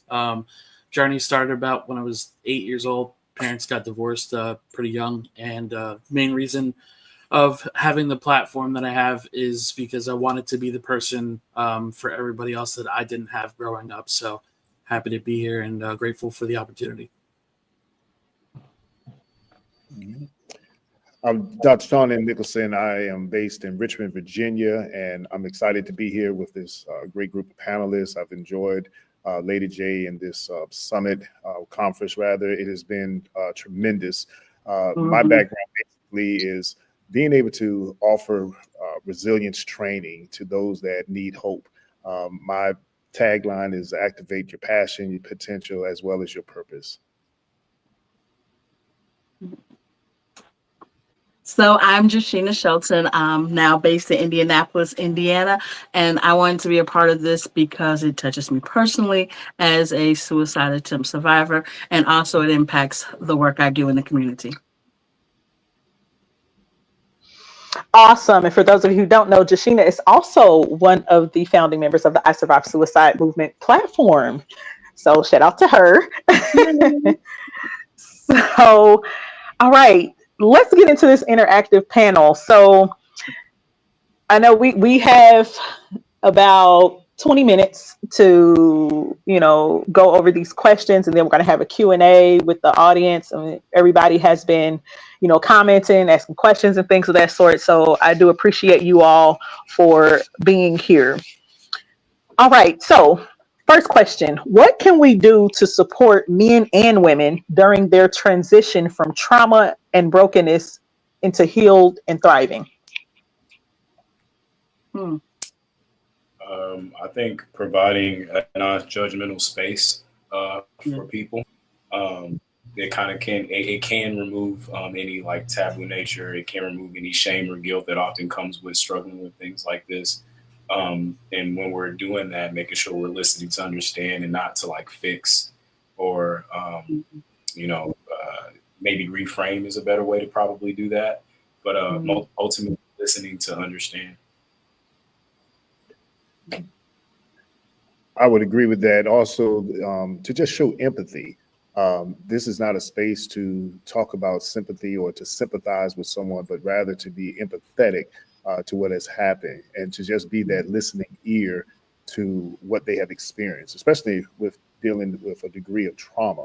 We learn in trauma, in teaching it, is that you don't ask questions, well, what's wrong with you, but rather what happened.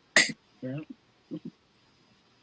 I would also add to that, just recognizing that. And you know, speaking from this is part of the. Oh, go ahead. Sorry, there's a Go delay. ahead, My Renata. bad. Yeah, there is a delay. Renata, go ahead, and then Chris, you go ahead. Okay, I was just gonna say that this is a part of the human experience. We're human, so because we're human, that means we're going to go through things. Life is going to happen, and we can't judge or make assumptions because we're viewing life through our own personal experiences, through our own lenses, and everybody's going to have a different experience. So, like what's already been said, we have to be empathetic and recognize.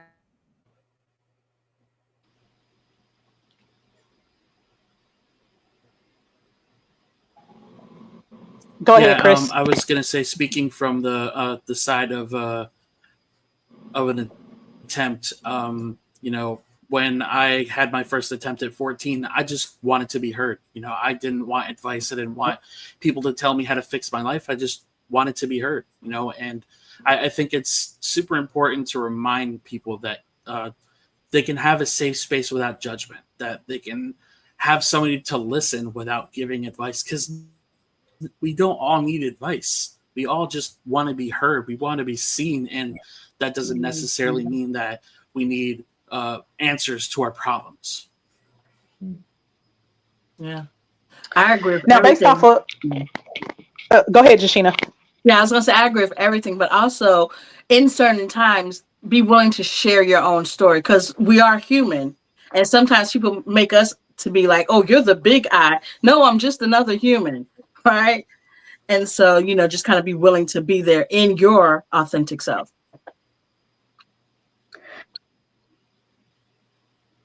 Great answers from all of you. I wanted to piggyback off of something Chris just said, where he said that sometimes we don't need, you know, answers to our problems. I believe that there should always be a space where sometimes you just listen, right? But after the listening, that individual has to be or reach a position where they do ask for the help or what tools, because people who are listening, especially for those of us who do this work daily, I don't think people realize that we actually, some of us internalize, or I won't say internalize, but we empathize, but we actually take on what it is that you are feeling. So sometimes the best way that I can describe that is when you have an actual relationship with God, when you take stuff to him and you completely decompress, because that's how I decompress. When I'm hugging on people and I'm soaking up their energy and they're crying and their trauma, I have to find a way to release that so that I don't internalize it and it becomes rooted in me, right? So it's the same thing when we sit and we are listening to people. We can't just sit and listen to you all the time over and over and over again. You know, at some point you have to be willing to say, hey, I need help. You know, how can you help me, or what can I do? What are some tools? And it maybe we're the listener and they get the help from somebody else. So I wanted to kind of piggyback off of what he said so that people don't think that it's okay just to be complacent, because the goal is to have you actually thriving and not just surviving. Right. So that's the goal. Yeah, that's cool. So our next question: what are the qualities of a true sisterhood and brotherhood?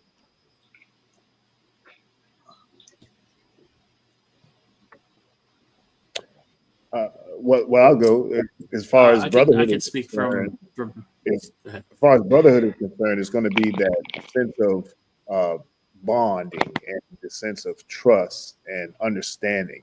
Oftentimes, we tell young men that we work with that it's really about building a relationship that you feel vulnerable, but at the same time, you're allowed to feel safe in that vulnerability, that you can basically talk about any and everything that you want and not have to worry about it being repeated somewhere else. And so that's where the trust comes in at. So I would say that definitely that bonding experience, the trust and safe space that you can be vulnerable with any subject matter.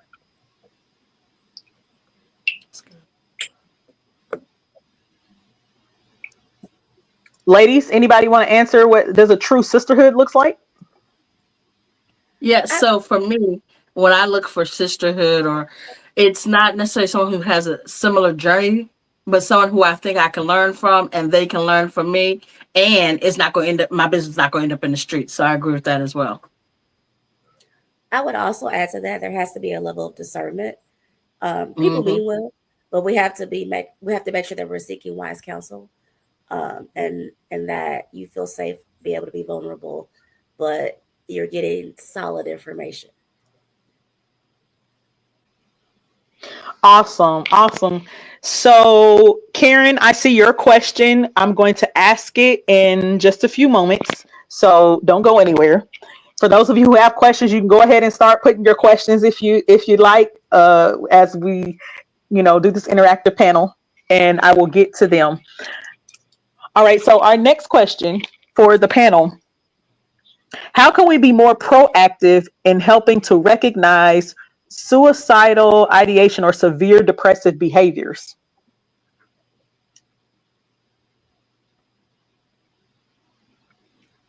I would say when you notice things maybe slightly out of character, if it's someone you have a relationship with and you can know and recognize when things out of character, don't be afraid to ask very directly.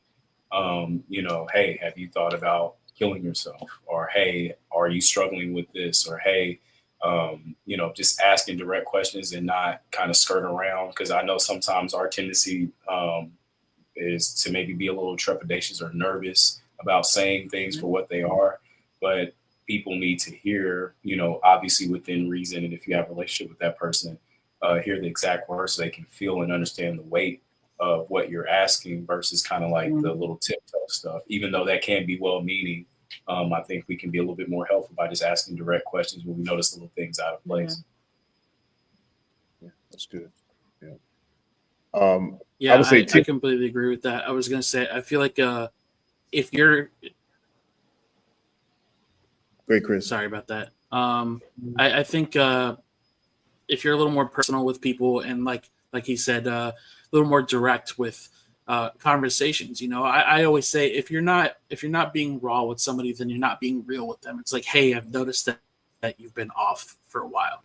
Just want to make sure that you're okay, and how can I help you if you're not in a good place? And in my experience, with the group that I have on Facebook, there has been several individuals that I've personally reached out to, and to this day, they'll say that I saved their life. And it's like, you did the work. I was that lifeboat for you. I was there to bring you out of that water. You did the work. And I think it's important to acknowledge when somebody is putting in the work for themselves. So, it's, again, direct conversation, and make sure that you're paying attention to their body language. You're paying attention to how they reply to you whenever you ask those questions, because the signs are always there. I know sometimes we struggle seeing them, but they're always there. You just got to pay attention close enough. I would even say, to piggyback off of what you said, sometimes the signs don't look like what you traditionally associate with depression and suicide. So, like things that have already been talked about earlier in the conference. So, irritability, it can be a spike in like being manic. It can look like emotional regulation; they're dysregulated. So, it can look like a lot of different things. So, don't just assume just because the only symptom is being sad. That's not the only symptom. There are a lot of other symptoms that you need to pay attention to. I would say I think that one symptom that we have not said is someone who always says, I'm all right, I'm all right, I'm okay, smiling all the time, but really underneath, they are spiraling. And Yeah. so, and I think for those of us, I know for me, when I was in that space, I did that very well. So nobody knew until, until it was too late. Thank God I'm still here, but always smiling, always saying I'm okay, and knowing, especially when you know the person, they're going through a lot, things are happening now and that is a sign that we all tend to overlook. Karen asks, do you only assist people in the US? Do any of you only assist people in the US? So no, No, the I answer is have no. clients Karen is in other actually countries also. she's in Cape Town, South Africa, so she's one of our people there. So it would be great to hear from some of the other panelists if you provide services for individuals outside of the U.S. as well. But that's one of our partners there. Okay, So Renata, you yes. were saying Renata and then Jasheena, what were you both saying? Oh, I was saying that yes, I have clients in other countries and we service clients in other countries. Yes, as a life coach, I also service clients in other countries. Yes, and I survived suicide in my program, the Bounce Back program, Lady J. I serve people all over. All right. Jasmine says it's masking and killing for those signs where they can't bring up or refuse to acknowledge any hardship is a big sign as well. Yeah.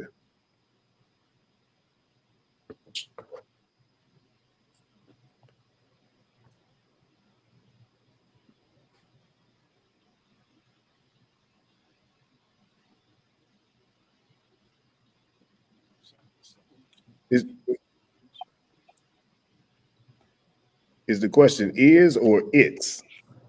So how can we develop a more supportive environment in the workplace for those who struggle with mental health? Because we know that a lot of managers, they either manage with dictatorship or they lack empathy and sympathy for what their employees are going through, not realizing that that they are your greatest assets. And if they're not mentally and emotionally stable, then they can't perform it at 100%. Mm.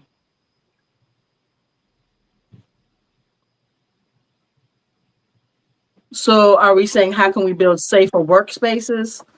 Because I think that would go back to relationships. How can we develop a more supportive environment in the workplace for people who struggle with mental health? Well, if I could here with what we do, I do a lot of training and workforce development in the space of workforce development as well. And these are some of the things that we tap into and being able to not to address mental health or mental wellness, but not be so intrusive in doing so. Being able to be more personable, being able to utilize the attributes of empathy and compassion and all of these things that would draw them to you so that you can at least get to know them. And when there are red flags in just their speech alone, you can be able to dictate or to understand where they're coming from and then ask those probing questions. For example, we do a lot of stuff with substance abuse, and there's a thing called motivational interviewing, being able to get them to the point that they are acknowledging what the situation is themselves rather than me telling them what the situation is. So it's really just listening to them and really honing in on those key words or buzzwords that they may be saying without being so intrusive. I think it's important also to help people learn how to advocate for themselves. I think that's sometimes a skill that I think, especially if you're in this industry, you're great at advocating for others, not so much doing it for yourself. So helping people to be able to self-advocate and just creating that space for if someone needs to talk, they know that there are designated people that they can talk to in safe spaces that they can talk to that won't necessarily impact what they're doing for work or what have you. That's good. That's good. I also teach different, I'll say, team building exercises for, the workplace that includes a mental health component. So it allows people to be as transparent as they would like to be, but at the same time get to know each other. When people are comfortable with the people that they work with, then they'll be more comfortable and more apt to go to someone within that group when they're not feeling well or when they're having an issue mentally at work. So I think that that's good. So both of those great answers.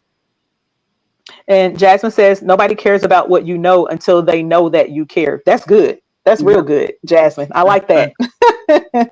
That's great.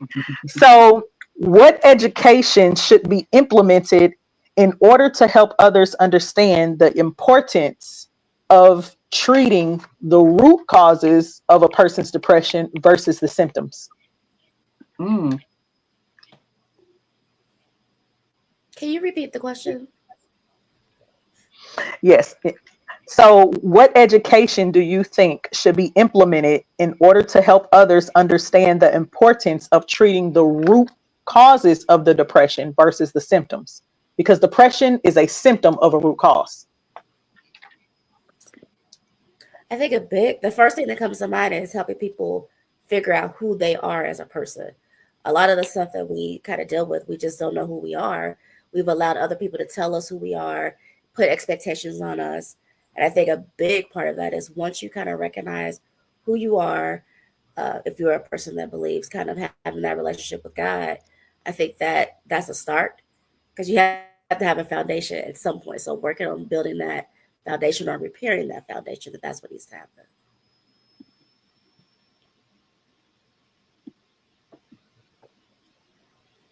Okay, so in essence, then we should be educating people on how to find out who they are, find their identity. Yes. Yes. Absolutely. Yes. All right, so how can we curve the revolving door of the mental health industry?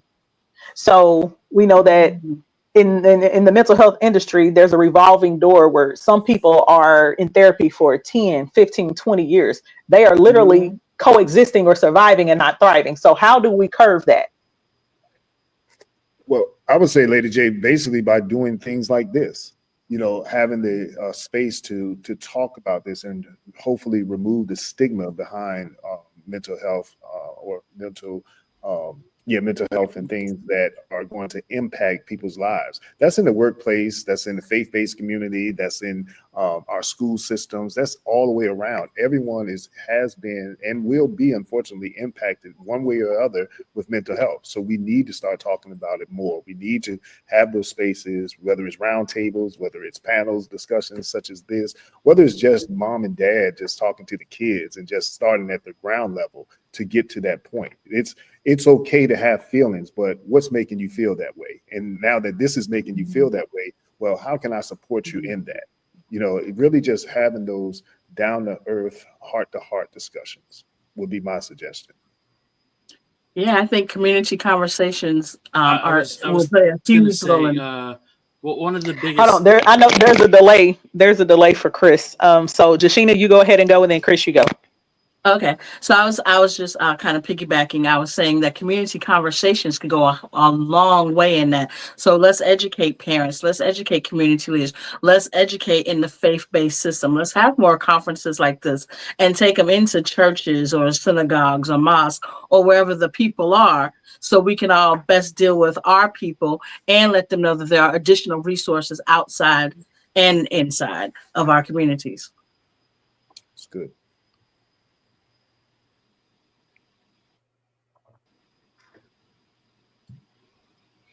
I had it, Go ahead, and I Chris. lost it. Sorry. Sorry. That's okay, And then Frank. it just completely left my brain. That's all right, Frank. Do you have any suggestions?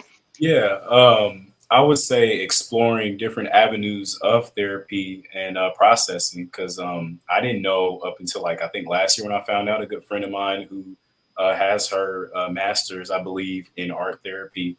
I didn't know that was even a thing. Going to a museum and looking at artwork and then just kind of drawing, or just having a blank sketch of a sketch paper and just drawing whatever, coloring, even using percussive, like if you had a pen or a paintbrush, and tap that on the canvas. And there's different ways to kind of help process and explore that. And I didn't even know that. So I know there's so many other avenues and ways that we can look at. So it's not just that one way, because I think sometimes the quote unquote one way or more traditional way via therapy can be overwhelming, or it can be something that people might be kind of like going to the doctor. And essentially you kind of are going to a doctor in essence, and how, you know, some people get that like white coat syndrome when they go to the doctor, similar, I'm sure, with going for therapy for the first time. So just finding other clinically appropriate ways to go through therapy and express yourself and learn how to process these things, I think. That's awesome. I remember what I was. Oh, go ahead, Chris. Go ahead.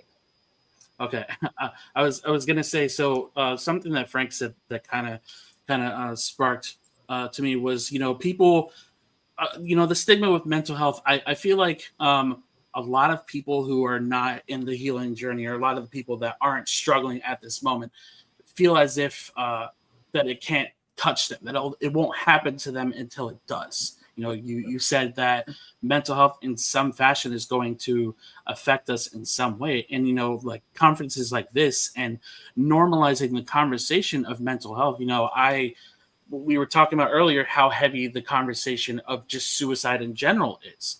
And every time we see those numbers, every time we see those statistics rise every single year, and have those conversations, just kind of like, oh, well, I'm not listening because I don't want to listen to dark things. It's like, I just wish that there would be more honest conversations when it comes to mental health, because people don't care until it happens to them. Yeah. Right. And I agree with all of those. And I want to say that one of the biggest things that I found that helps us, which is why I do a lot of different facets of this. So you have the film, for instance, in the book, because people need a visual, or they can see what led up to that, and then what what those people are doing now. And then you have things like this, the conference, and we chose to do this virtual so everybody can join, and then you have things in person, like you all said, the different types of therapy. I think one component though is also having an incentive. And so, for instance, with my program, there are incentives that they get along the way to say, clap and say, hey, you're doing a great job. I'm so proud of you. Keep going. Don't quit. Sometimes while we all do need that accountability partner, need that person, listen, we also need, that cheerleader, that sometimes a lot of people need that cheerleader, and they need to know that they're making progress, that I see you, I see you, I see the change. And then we need to be able to also meet people where they are. And so the fact that there are different many facets, I think in all of those facets, there needs to be not just someone sharing a story, but also sharing a tool, or teaching how to use and apply the tool as well, or the gems and the wisdom, because it doesn't, yes, sharing your story may inspire somebody. However, in order for them to be able to apply it to their own lives, they have to know what to use and how to use it. So I think that that's a huge component that could help with that revolving door as well, to keep, to get people out of just surviving into thriving, because now they have a toolbox that they picked up along the way they can always go back to when things happen in life. And so I think that is one thing too that could help with that revolving door. Yeah. And so I want to add one more thing before you switch topics. Go ahead. Mm-hmm. Go ahead. Oh, all I was going to add was, one of the questions I love to ask clients is, how will we know when we're done?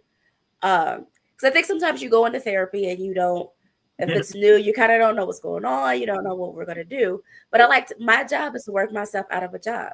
So and it always throws everybody off. But I always like to ask, how do we know when we're done? Like, what will happen so that we know either we need to take a break, or that you've done what you needed to do and you can move forward? I think that's all in how you measure the outcome. So for me, I have a what do you see that they do every, throughout the different steps. And if it changes how you see yourself and what you feel about yourself, then I know that you're making progress. So once you get to the point where you know who you are, you know what your purpose is, and you know how to move forward in that, and you know how to use all the tools, and you are no longer in a state of depression, and you are now ready to be thriving, then I know my work is done. But everybody's journey looks different. Yeah. Yeah. Anybody else want to, give input on that? No, I agree with you. Those are you got to set the barometer, because there has to be an end goal. And also you have to have small steps that lead to that end goal. And we have to be very careful, especially if we're helping individuals that are on that journey, on that path, to not overemphasize or minimize those small victories, because they need to be able to cheerlead themselves as well. Yep. They got to pat themselves on the back. This is a job well done. Maybe it's minute to me, but it's a major milestone in their recovery and their resilience. So I agree with you 100%. Absolutely. So for our last question for the panel, and for those of you who have any questions, any more questions or comments, please make sure that you share. How do we get more people to be comfortable with discussing, addressing, and supporting the taboo topics that lead to suicidal ideation, like domestic violence, sexual abuse, addiction, all of those things? I think That's for the people. That's for the people who, what goes on in this house stays in this house, or sweeping stuff under the rug type people. How do we get them to be more comfortable in doing that? Yeah, that's a big one. And from my experience, I'll just speak now. 10 years ago, my answer probably would have been different. But to see so many people that, and even I have experienced suicide around me, my takeaway from this would be that mental health is a serious business, and take a person at their word. If they're saying that this is what they're feeling and this is what they're going to do not minimize that at all. Take them at their word. Now, they may be saying it for whatever reason. Doesn't matter.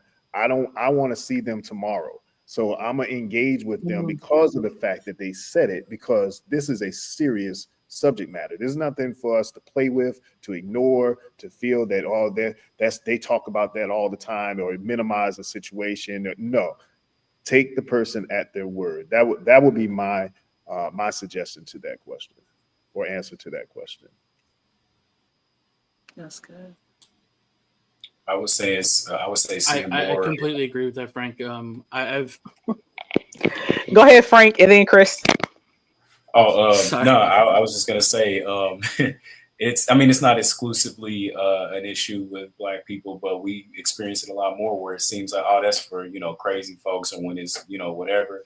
Seeing more of people like everyone on this panel coming out and speaking at things like this, seeing more family members take that first step. Talking about it more, make it a part of normal everyday conversation. It shouldn't be a reason why, I'm not in the barbershop when I had hair. I'm not in the barbershop, talking about, mental health and therapy. So just the more we can make it a part of just everyday conversation and sprinkling in there more, and then seeing more people, again, not exclusively just us as Black people, but you do see that a little bit more of a taboo thing with us. The more we see it, the more it'll just become normal.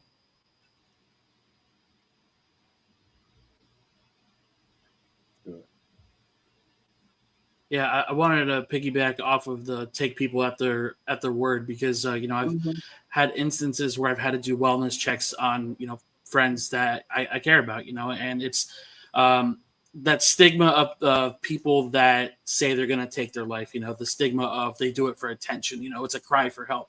And it very well could be the cry for help. And, taking people at their word, I think is something we need to do a lot more often, because one, you're holding them accountable for the things that they're saying. And accountability is not always, shouldn't always be looked at negatively. I think it's one of those things where if somebody's saying those words, there's some truth behind it, whether they want the help or not. There's always some truth behind those words. And I feel if we can start having those honest conversations more often and be like, hey, do you really feel like this? And how can I help you? What kind of help can I provide to you or support to get you in a better place? Because I don't want to see you go down this rabbit hole of self-destructing. Absolutely. Karen says, God heals what we reveal. I like this talk and empowerment. Many keep the pain because they don't really trust others. And yes, that is absolutely Absolutely true.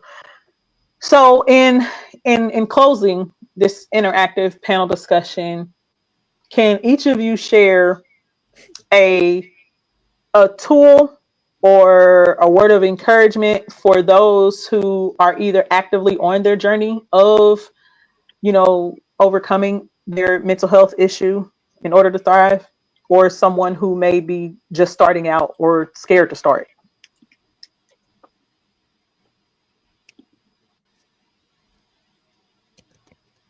I can start if that's cool.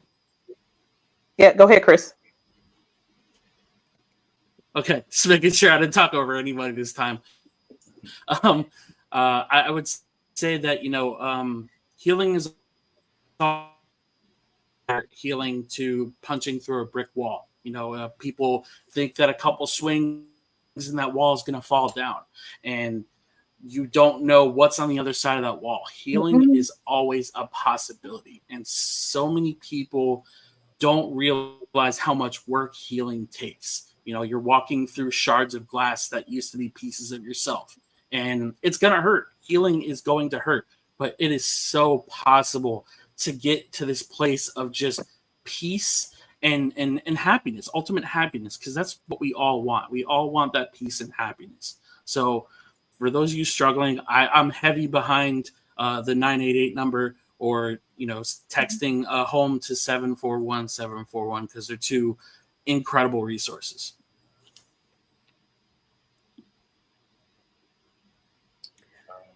No, go ahead. No, go ahead. One tool that was given to me by my therapist in the past is something called Leaves on the Stream, and it's basically a lot of the times when we're struggling with whether it's suicidal ideations or just negative self-talk, sometimes we'll get overwhelmed or want to judge ourselves for like, how can I think about this? How can I think about that? How can I think about hurting this person or hurting myself or whatever the case may be? And he was telling me that like our thoughts, this exercise is you envision like a leaf going on a stream, and it just flows and it just goes. You don't judge the thought. You don't sit there and try to like beat yourself up for having a thought. You just allow it, acknowledge it, and then let it pass through. And so like that's one of the tools that I try to use a lot ever since he has given me that tool. And it's been very helpful because, some days are better than others.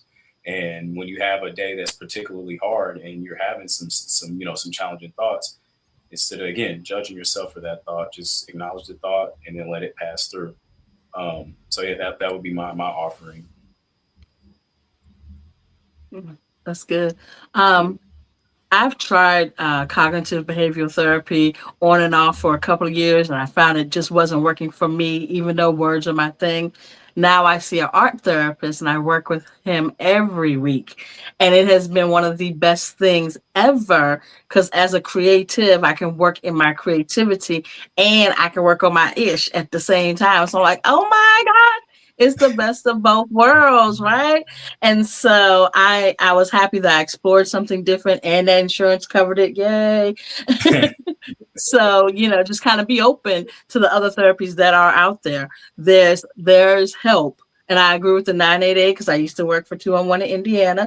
And I also agree, there is help. So keep your eyes open, keep your ears open. And even if it seems like it's something kooky, you never know. There's dance therapy, there's yoga therapy. There are people who do yoga with goats. I'm not there, but if that helps you, go for it.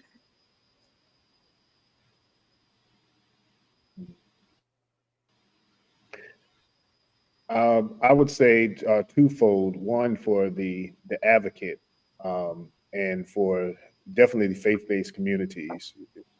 I would highly recommend a tool being mental health first aid, being able to get your parishioners or leaders rather involved and trained in mental health first aid so that they can be able to see what some of the signs are as well as the symptoms.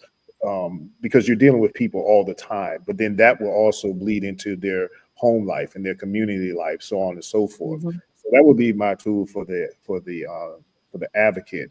Now, for the individual, I would say find what centers you. Whether it's your faith in God, whether it's meditation, whatever it is, find something that you can level set, and have a centering in. And then just understand that, this is it's a process, and you have already, and this is my word of encouragement, you have already proven your strength through everything that you have overcome this far. Yeah. So you just have to trust that you have the same resilience to rise again, and not only rise, but to pivot towards your purpose. Every step forward, no matter how small, it's still a building block towards the success and sustainability that you have, and whatever your predestined life holds for you. So that would be my word of encouragement.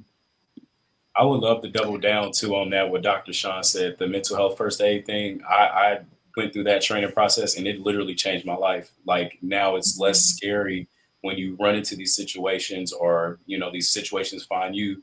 It's like you have tools now to like help people, to assist them. So I, super want to double down on what he said about that for sure. Like, and it's, in some cases you can get the training for free or at a discount. Like, it is so worth doing that. So worth doing that.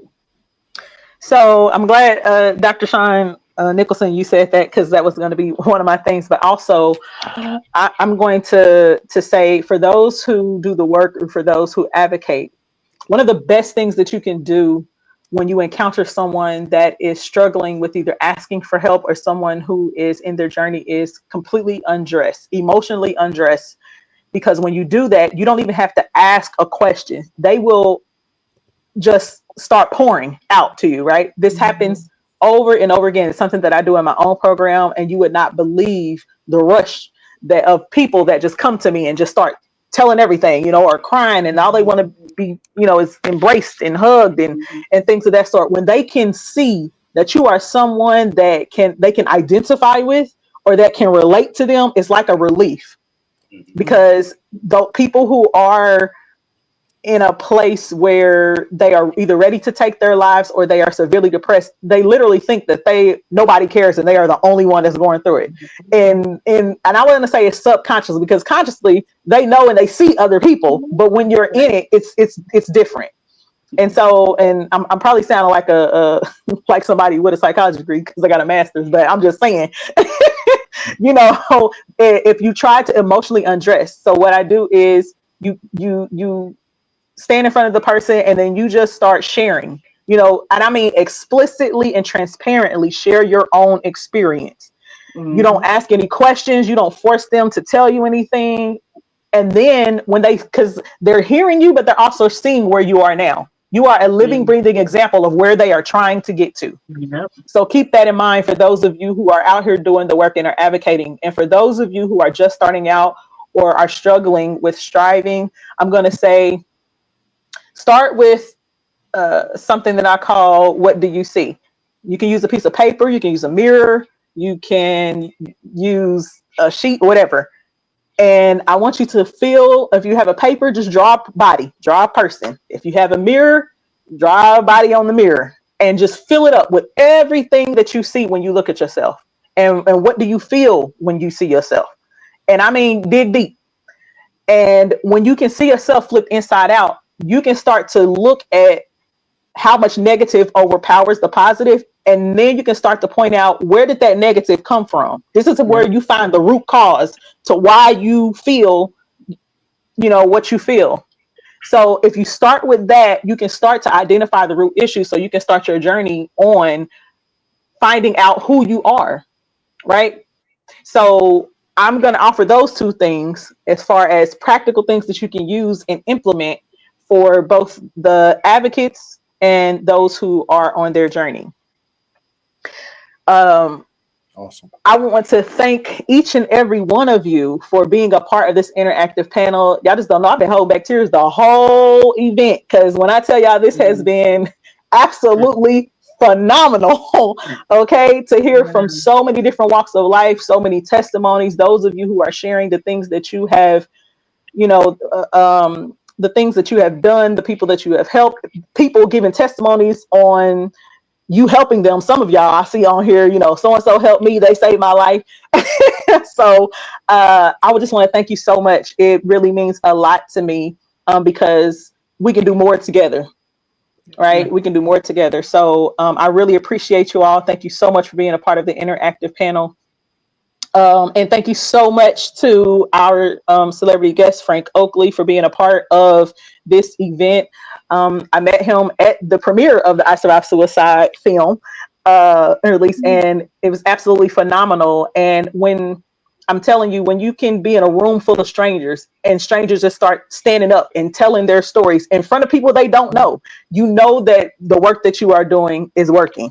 And so, and that was the experience we had at the premiere. And I am so grateful that God has allowed me to use this platform, and that I have made all of these phenomenal connections and relationships with people.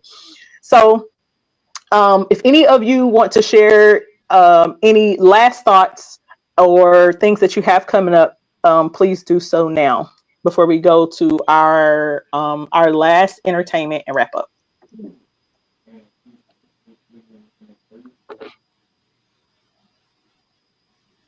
I was just saying, last thought is, No, you got it. I was just gonna say, last thought was, at the end of the day, this is still a journey, and we didn't get like this overnight. So we have to give ourselves grace and recognize that it will take time. One thing I love to tell my clients is, if Jesus is perfect and he had moments that were not pleasant, why do we expect an imperfect person to not have those same times? So just giving ourselves grace. It's good.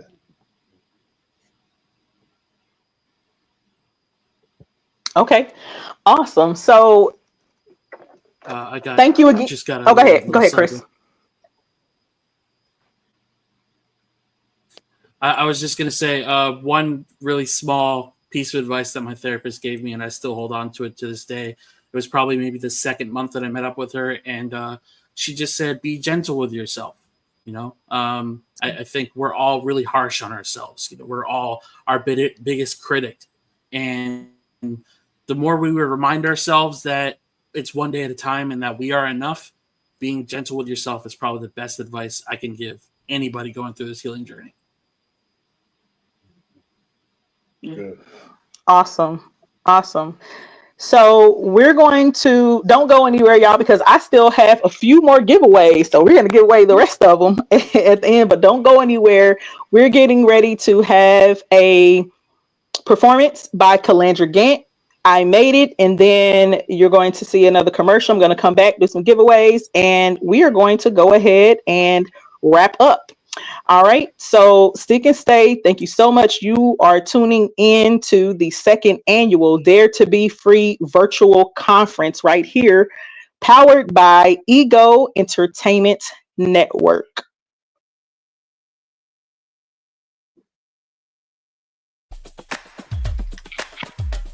Hey, I got any survivors in the house? Come on. This is the survivor song. Anybody made it out? Ooh. Oh, I made it out. Oh, yes I did. Yes I did. I made it out. Yes I did. Yes I did. I made it out. Yes I did. I survived. I survived.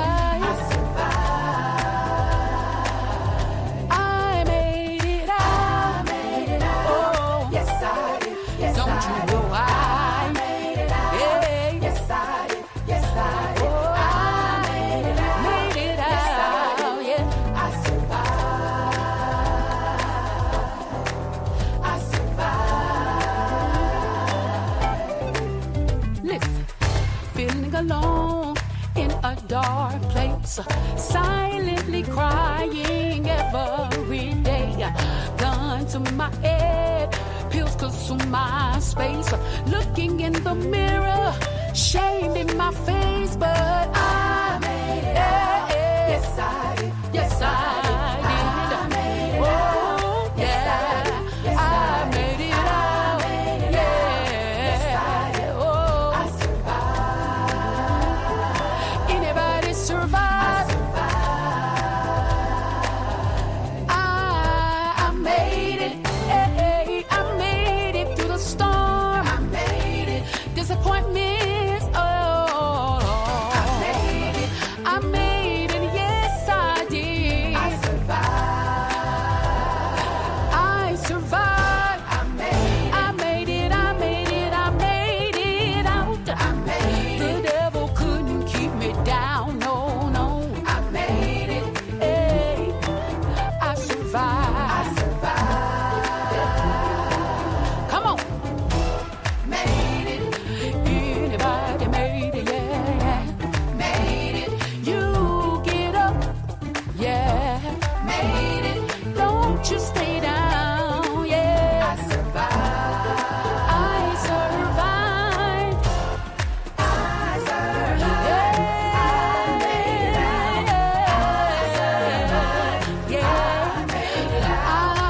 trendsetters and go-getters. Ever dreamt of gracing the cover of the hottest bi-monthly print and digital interactive magazine? Well, Ego Magazine is your ticket to the spotlight.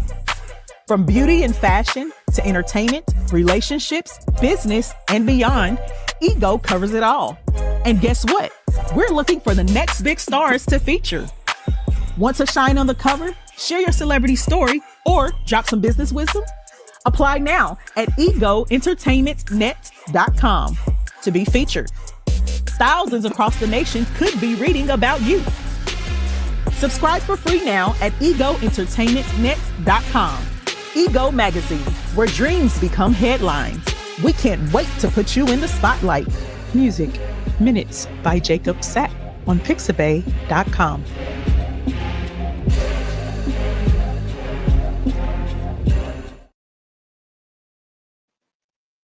All right, so that was Calandra Gant with I Made It. Man, this has been a phenomenal time. For those of you who don't know, we do this annually. We have not done it the last 2 years because of, revamping stuff, COVID and things of that sort. But we do this in December because around the holiday season is the time of year where the suicide rate is at its all-time high. You have a lot of people that are missing family and loved ones, are depressed, feeling alone, and things of that sort. And so we do this every year virtually because we want people from all over the world to be able to join. It was private the first year, and so I decided that no, this needs to be a public thing. So if you have friends, family, followers who did not get to attend, of course, they can go back and watch, but they didn't get to attend live and interact with everyone. Please share and let them know. Every year, this will be in December. As you all can see, a lot of work goes into this because we want to make sure that people get what they need, something that they can take away from this. And so we're going to do some last giveaways. So Karen Mamin, I think is her last name, Yolanda Gilliam, and Jay Camacho, you have won a signed book from Jessica Caulfield. She was one of our women that was on the Her Voice Fireside chat. Please email your address and name to isurvivedsuicidemovement@gmail.com. Okay, isurvivedsuicidemovement@gmail.com, or just go to www.isurvivedsuicidemovement.com and click contact and send your information there so we can get that to you. Jasmine Gray, you have won a $20 gift card, play card to Dave & Buster's. Jasmine Gray, please email us, isurvivedsuicidemovement@gmail.com, so we can send that to you, your name and email. We need that. It is a digital card, so you can go ahead and just send us that and we'll send it to you. And please do not forget AL Torres 7, I believe is your name. And that's what showed up. You received a ticket to Kentucky Down Under Adventure Zoo. All right. We need your full name, first and last name, and email so we can give that away to you. All right. And Judy Horn, you won a signed book, I Survived Suicide book. So please send us your name, first and last name, and email address as well so we can get that over to you.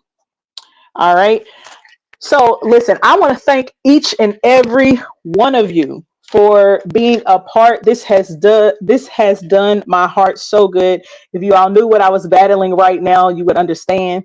But it definitely gives me great joy when I can pour into others. It definitely lights up my life. I know that sounds crazy, but it's absolutely true. And those who actually know me, they know that I am not lying when I say that. So I am so elated that those of you who have been a part got something out of it. Those of you who have watched and interacted anonymously, I hope that something was said or shared that can help you along your journey. And remember that we are here to help you thrive, not just survive. Okay. And so to end this, as I always say, after all of the hell you went through, the word through is an indication that you defeated the impossible too. New adversity will come, but overcoming it has already made you unstoppable. The favor over your life incomparable, which gives you the right to think and believe, I'm possible. You are still possible. All right. Until next time, you have been tuned in to the Dare to Be Free second annual virtual conference, where our theme was Don't Give Up. And we will see you again next year. Alarm going off, wake up, stand on my 2 feet, daddy bless me with. Because my life was so messed up, and I really need your touch, and let her pray for me.